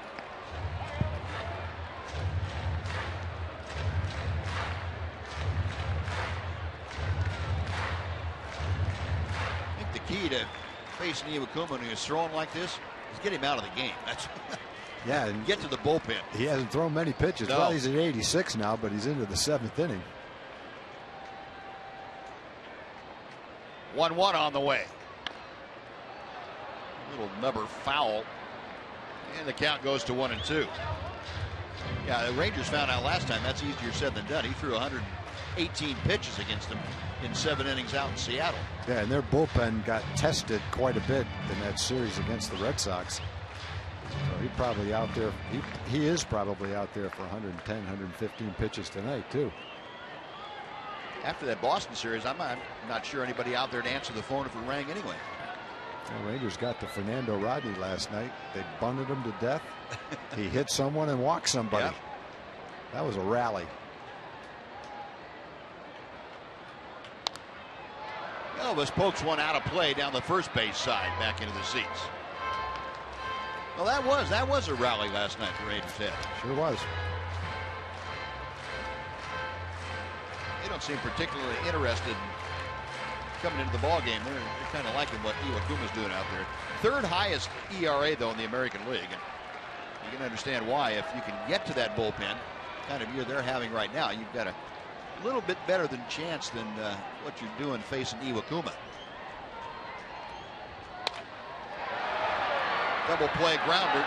Cano, nope, not in time. Transfer took a little bit too long, and Elvis able to leg out the back end of that potential double play. Well, the force gets Moreland at second. 1 on, 1 out now for Rougned Odor.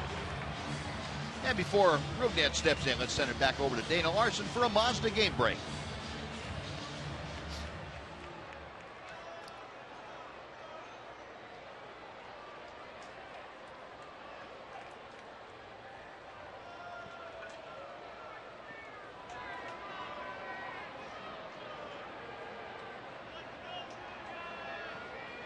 All right, Dana, thank you. I remember right, that's not the first time that Alex Rodriguez has had a grand slam game.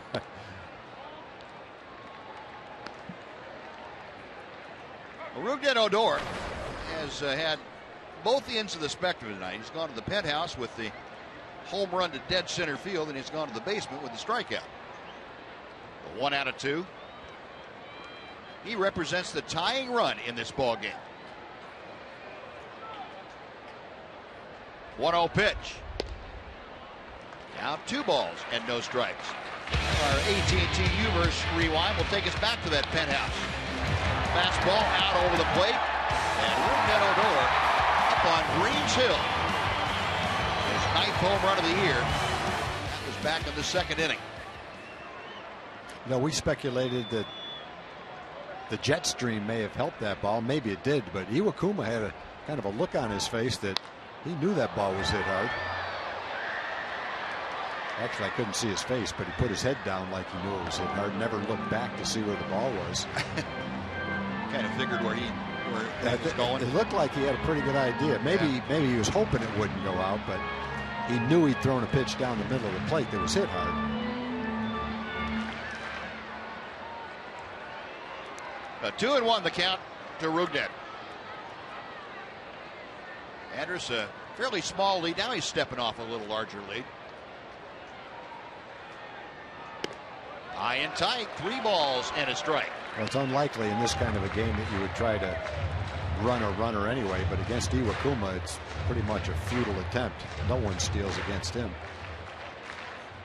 Yeah, he finally gave up a stolen base the last part of July. That was the first one he'd given up in, I don't know, 35 games, I think it was. I think he did go 35 games, and this year only 2 people have even tried to steal against him. Odor waiting. There goes Elvis. Pitch is grounded up the middle. It is by Cano and into center field. Well, Andrus continues on around to third. The Rangers have runners at the corners with 1 out. And Bobby Wilson coming up.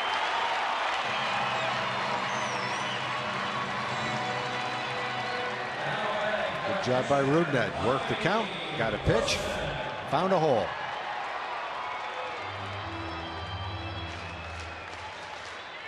The Mariners really, middle infielders never left their positions. Yeah. They weren't going to open up a hole if they didn't have to.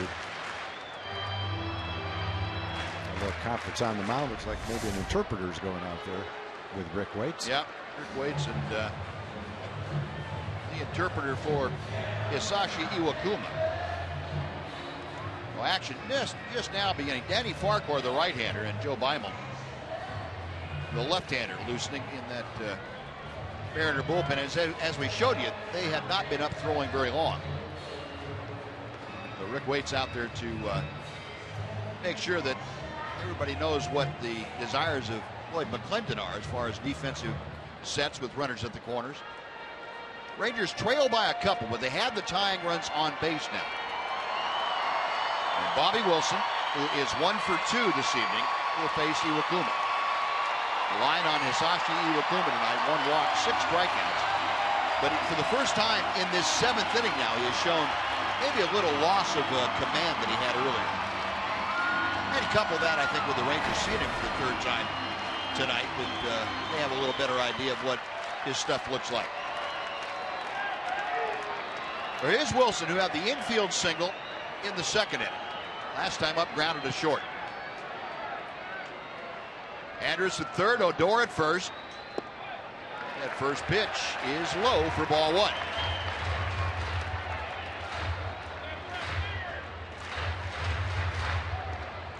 Iwakuma, you break down the numbers of pitches out of the strike zone. He had 16 balls total in the first 5 innings.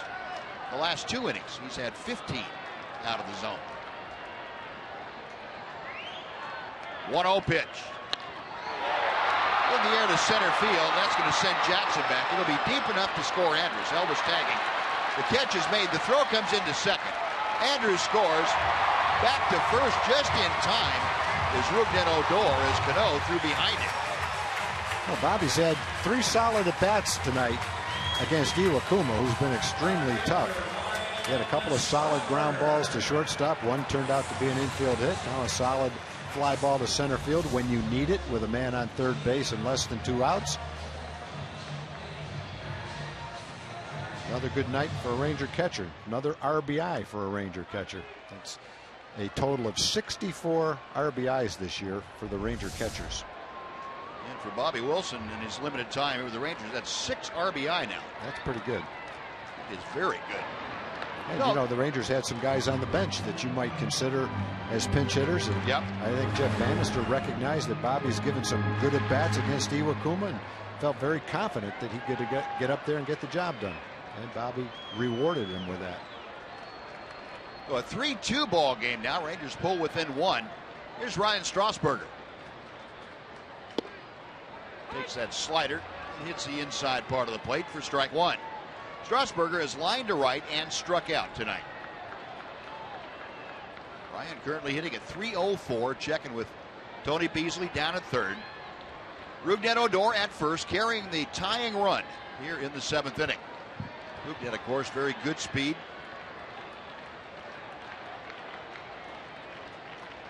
The 0-1 pitch coming. Another splitter that, well, that thing just disappears out of the bottom of the strike zone. And in case you didn't hear earlier, we told you the Rangers acquired outfielder Will Venable from the San Diego Padres for minor leaguer Marcus Green, and a player to be named later. The move the Rangers had to make a spot for Will Venable. Michael Choice designated for assignment. Iwakuma set for the 0-2 pitch. Instead, he steps off. Venable, it's thought, will not join the Rangers until Thursday in Detroit, or at least be available to them until Thursday in Detroit. He may fly in here and then fly with the club tomorrow to Detroit. We have not been made aware of those arrangements.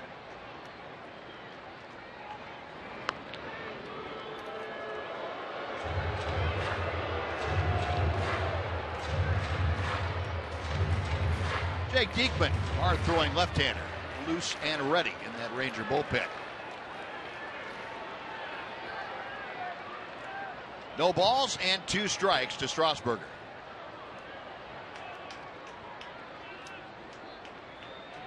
Pitch out. Odor's going. The throw, and Sucre guns him down from here to Grand Prairie. Sucre's got a rocket behind the plate, boy. He threw a 95-mile-an-hour strike down there. Rangers get a run on a hit, and nobody left. After 7, it's the Mariners 3 and the Rangers 2.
Texas with his family, about 3.5 hours away, and right next to Austin. His sister's having a good time. Chris is cheering for the Rangers all game long. Congratulations, Chris. You look great in the green outfit. Progressive fan of the game. Anything you'd like to say, buddy? I'm glad you found me. It's hot in here. Go Rangers! There we go. Okay, well, good to have you here. What do you think of Chris? Hi! Knox, he's got to mix in something besides guacamole.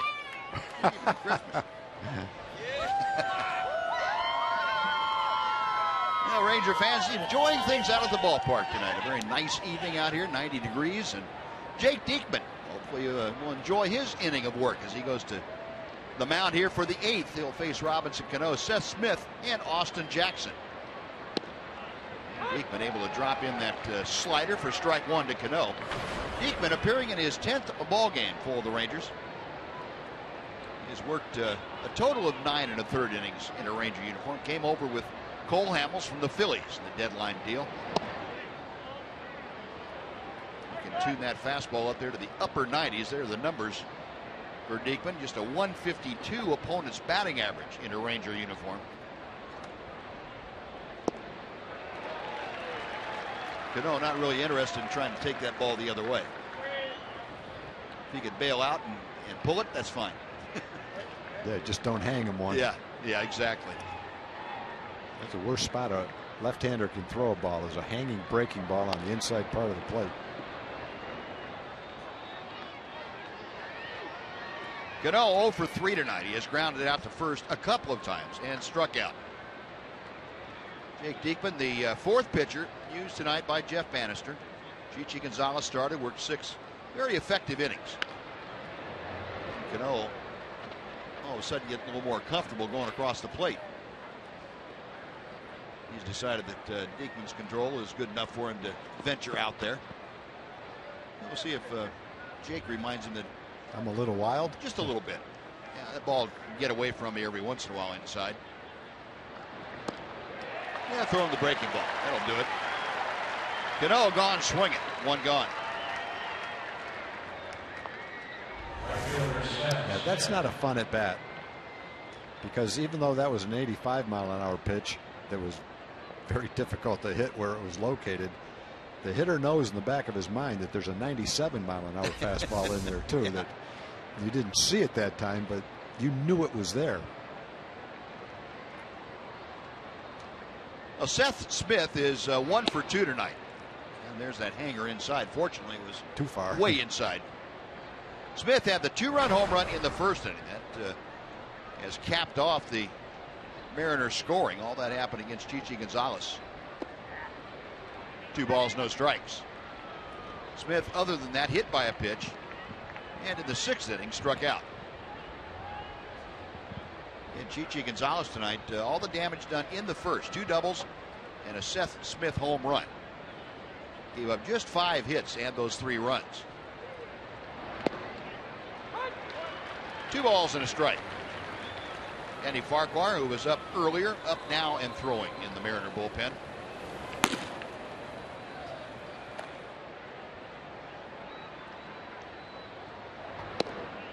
And Beekman pouring in 98 on the outside corner.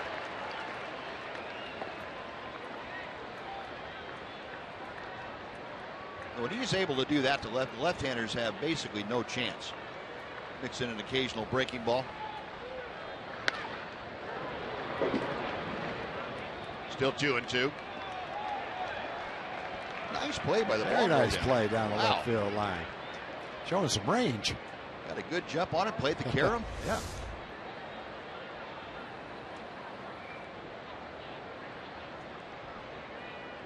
Good job. That'll run the count full now. So Diekman trying to get Smith for the second out. Austin Jackson, the center fielder, follows Smith. Mariners 3 runs on 6 hits. They've committed 1 error. The Rangers 2 runs on 5 hits. They've also had 1 miscue. Ow. Moreland underhanded to Diekman covering for the out. Seth Smith can have to count all his fingers, make sure they're all there. Yeah, he hung in there. You know, he battled up there, but still, I don't think that was a real comfortable at bat. But he did put the ball in play anyway. See his concentration, lefty against a lefty. Ouch! Got that ball way up and in. You can see where it hit right near the trademark. Causes a little bit of vibration, a little bit of a stingy sensation in your fingers. You say to yourself after you start that swing that this is probably going to hurt. Yeah, you know it's coming. It's like a pitch that's right at your ribs, and you know you're not going to get out of the way. About halfway there, you know you're getting it. You're bracing for the pain. 2 outs. Here's Austin Jackson. I like the guys that bat. The ball's about halfway there, and they're already yelling. Yeah. Hasn't even hit him yet.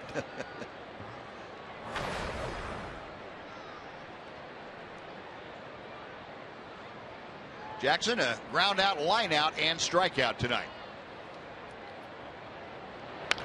I remember a bat Kansas City. I don't remember the circumstances, but Billy Martin was the Ranger manager, and it was pretty obvious the first hitter that came to the plate for the Royals was going to get thrown at, and it happened to be Fran Healy, the catcher, and he knew it. And as the pitcher wound up, he dove backwards out of the way before the guy even threw the ball halfway to home plate, and he was right because it was up and in.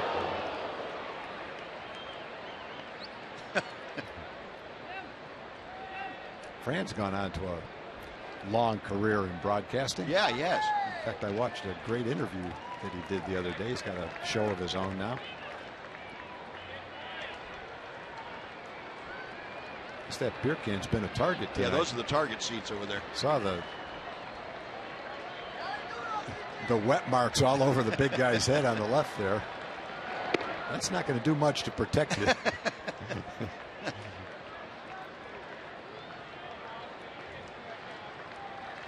The 2-2 the count to Austin Jackson. Dick Diekman trying to have a 1-2-3 inning here in the 8th. Austin sending that ball deep down the right side, but back into the seats. And the count remains even.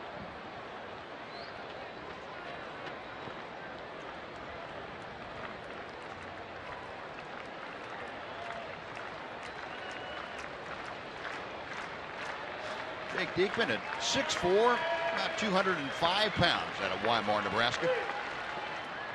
Bounces that one. That will fill the count.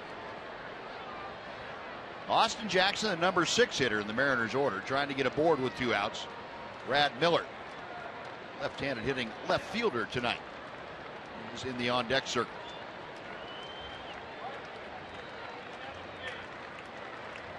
Diekman sets the payoff pitch.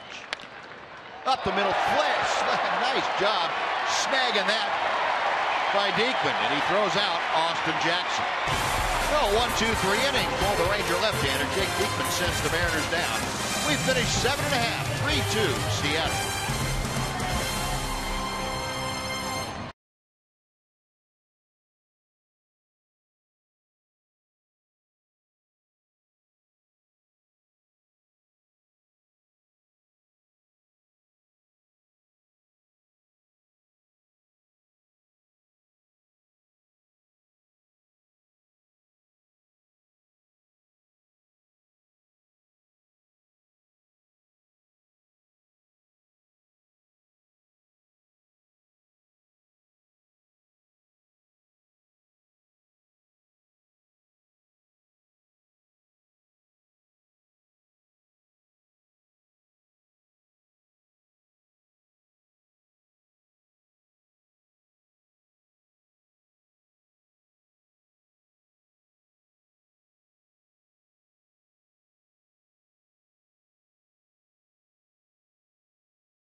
The Mariners leading the Rangers by a score of 3-2. This is the middle game of a 3-game series between the M's and the Rangers. One more tomorrow between these two. It is a day game affair. Derek Holland makes his first start since his first start of the season when he pitched only 9 innings, has worked his way back into the rotation, so he will be on the hill.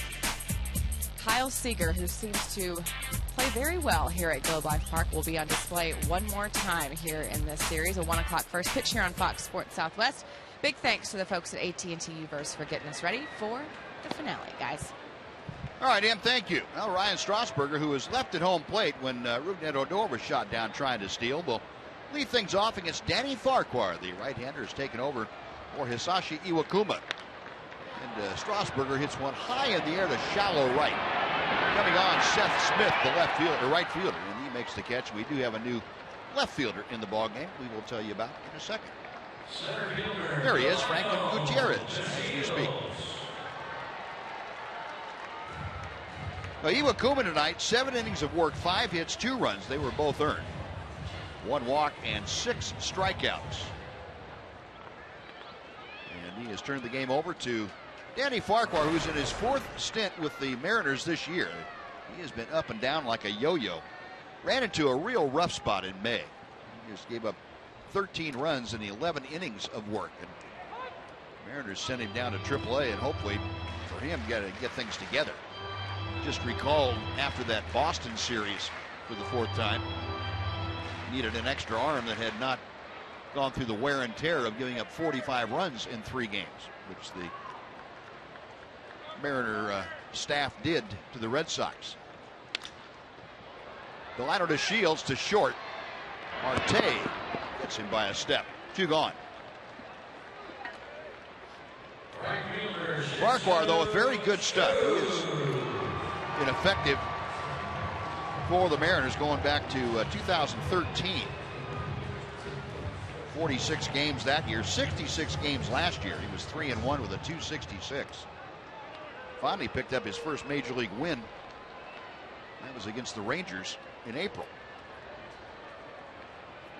He's got the first 2 outs here in the 8th inning. Now he faces Shin-Soo Choo.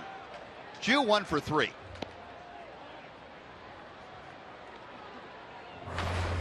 Shin-Soo at 246 with the average.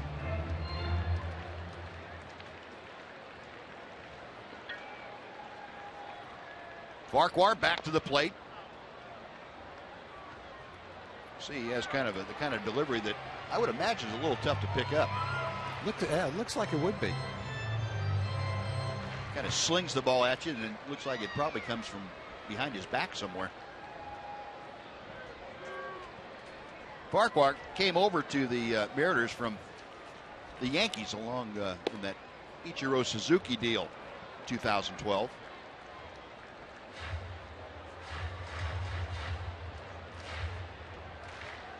Two and one to Choo.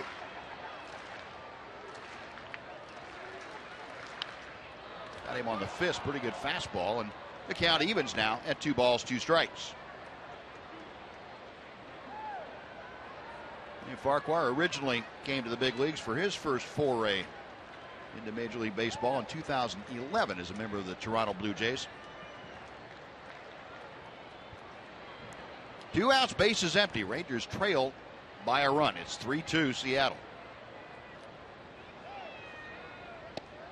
Call strike 3. Like a cut fastball that got the outside corner. Choo disappointingly walking away from home plate. Rangers gone in order. We're moving on to the 9th inning. It's the Mariners 3 and the Rangers 2.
The score right now. Dana Larson here reminding you we've got Rangers Live, the post-game edition coming up right after the game. Mark McLemore will be here for his always excellent analysis. We'll have reaction as well from the manager and the key players with Emily Jones in the clubhouse, and we will set up Derek Holland's pseudo-season debut, which is coming up in tomorrow's matinee finale against the M's, and we will hear from Jordan Spieth, guys. You don't want to miss that. Not only the world's #1, but also big Ranger fan. That's coming up right after the game, guys. And thank you very much. Keone Kela has come out of the Ranger bullpen to take over. Hard-throwing right-hander. Keone in his 53rd appearance of the year. He is 6-5, a 3.06 ERA, 47 innings, and 50 strikeouts. And that strikeout ratio has been going up markedly. He is dealing to Franklin Gutierrez, who took over for Brad Miller last half inning.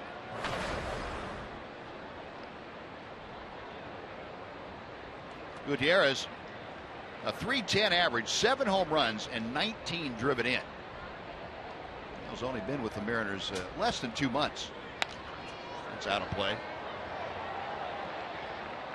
And Keone now with the advantage at a ball and 2 strikes.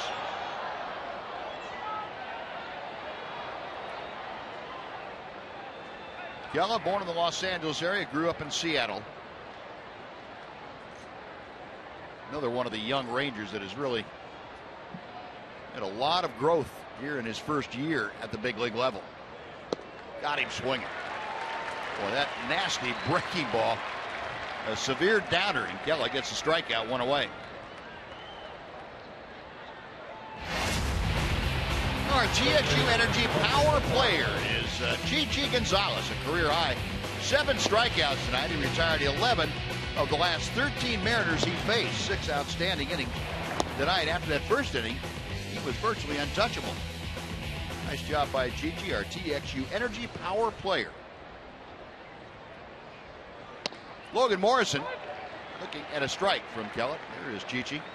Boy, since the home run by Seth Smith, the Rangers have done some pitching. They've given up several hits since that time and no runs. Chichi finished strong. Even though he gave up 3 runs, I thought it was one of his better outings. 6 innings, struck out 7, only walked 1 batter. Good stuff tonight from Chichi. Nice comeback after the first inning. Speculation is that when Derek Holland gets activated tomorrow, that Chichi might be optioned to AAA. That's just speculation right now. Yoni Kella not going anywhere, though. He gets back-to-back punch-outs. First Gutierrez and now Morrison, 2 gone.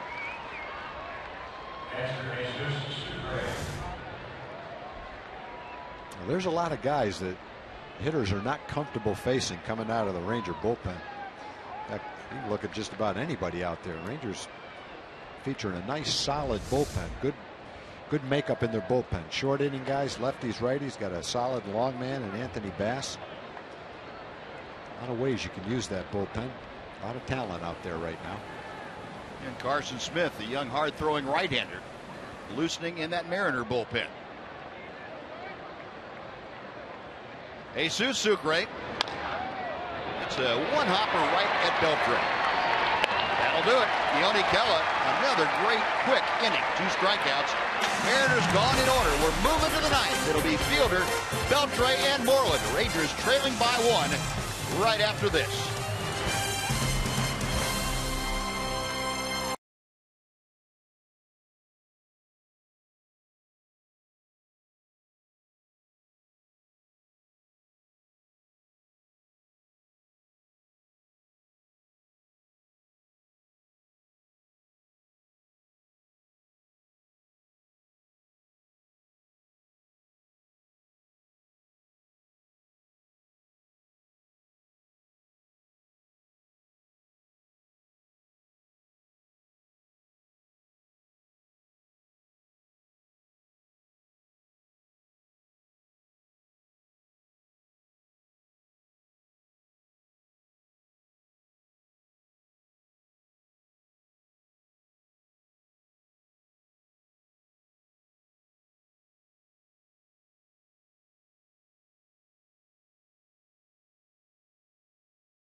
On over 400 mobile and connected devices with MLB.TV Premium.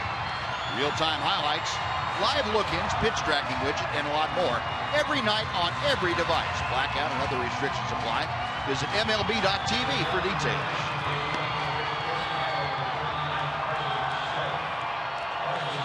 The fans are dancing in the aisles. They are rooting for a Ranger comeback, and they're going to have to do it against the Mariner closer, hard-throwing right-hander Carson Smith. Carson, born in Dallas, grew up in the Midland area. Went to Grayson County Community College, also down to Texas State in San Marcos. He's a 25-year-old, big man at 6'6", goes about 215 pounds. And he will face the heart of the Ranger order, Fielder, Beltre, and Moreland. Carson Smith done a great job since being put into the closer's role after Fernando Rodney had 5 blown saves in quick succession. Carson Smith has come on. There's Fernando.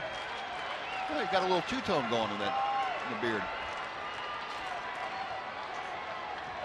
Hat's still crooked, so I know he's in good shape.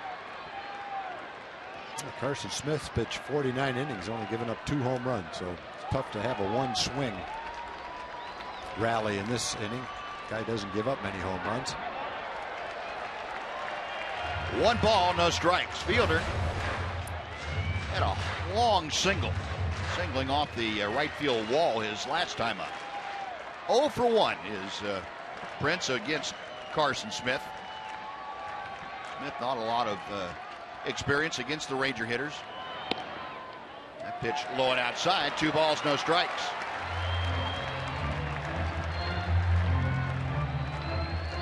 Smith 12 out of 15 in save opportunities this year.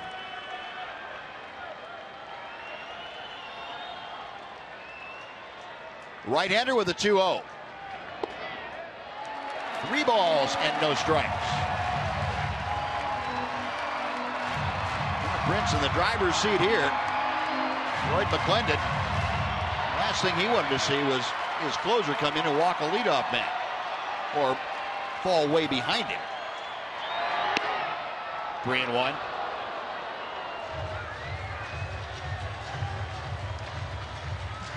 Prince tied for the team lead with 17 home runs. He and Mitch Moreland shared that top spot.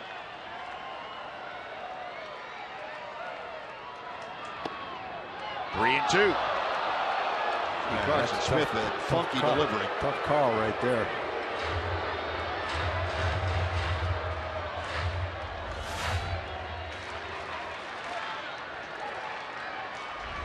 So a full count. Now Smith backing off, so that's my fault. Jesus Sucre recycle the signs. Go back through them. Now he's going to go out and ask the big right-hander what he has in mind.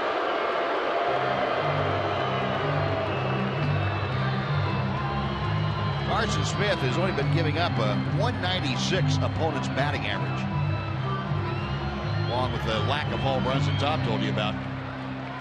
This is a tough guy just to get on against.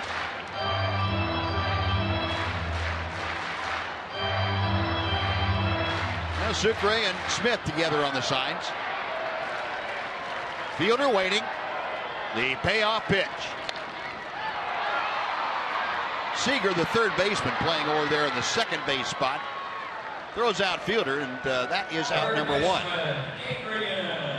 Now, that's a pretty good indication of how tough Smith is to hit. Get ahead 3-0 and end up getting a 3-2 pitch and not being able to do much with it. Yeah, and it really helps when you're tough to pick up number 1. You don't see the ball well. You throw hard and you've got that kind of movement. That kind of takes the advantage away from the hitter a little bit to be in a 3-1, 3-2 count, knowing you're getting a fastball. Because you're not getting one you see easily or that's straight that you can really tee off on. Adrian Beltre took that breaking ball that hung up inside to him for ball 1. Beltre, like Fielder, just 1 previous at bat against Carson Smith. Adrian 0 for 1. Going down to... Boy, he was going for all that time. He was. He was dropping down to that knee and giving it the lift.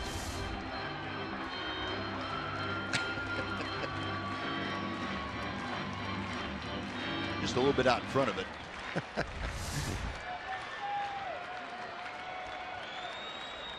Adrian talking to Sucre as he's getting ready. 1-1 the count. Smith ready to work. That is a tough breaking ball. And that's what Adrian is saying to James Hoy, or something like that anyway.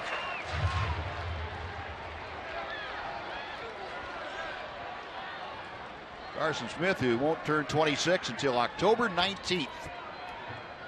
The 1-2 to Beltre. 2 gone. Kind of what we saw from him up in Seattle week before last. Well, that's a very difficult breaking ball for a right-hander. Or a left-hander for that matter. I mean, it's tough for anybody to hit. Here's a guy who wasn't taken until the 8th round, and all of a sudden, 3 years later, he is right in the mix as your closer.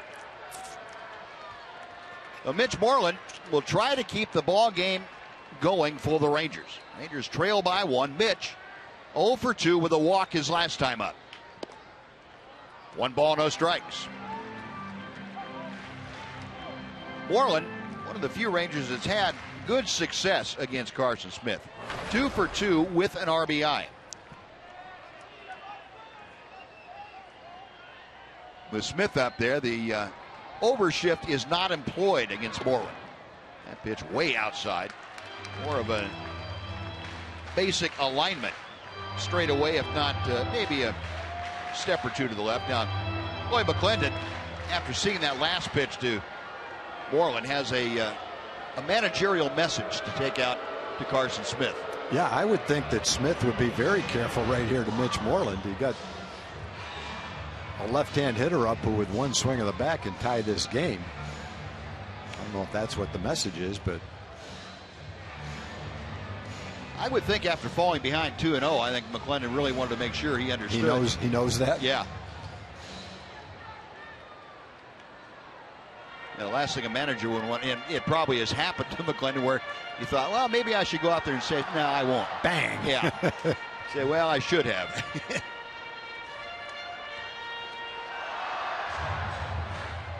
So Carson Smith back up on top of the hill. 2 balls, no strikes. Moreland settling back in. A 3-2 Mariner lead with 2 outs in the bottom of the 9th inning. 3-0. If Moreland extends the inning, Elvis Andrus is in that on-deck circle, and you have Josh Hamilton available on the bench. 3-1.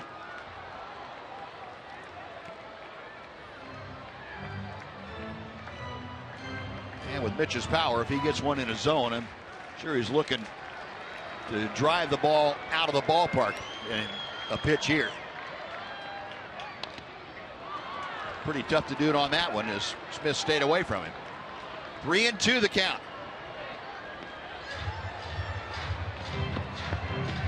Well, the string has run out as far as we can run it tonight.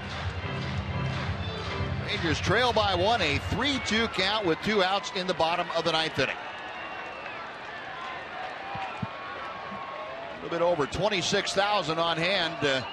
They are hoping for a Ranger miracle comeback. Smith with a payoff pitch. Ground ball to first. Morrison will underhand to Smith, and that will do it. Carson Smith gets his 13th save of the year.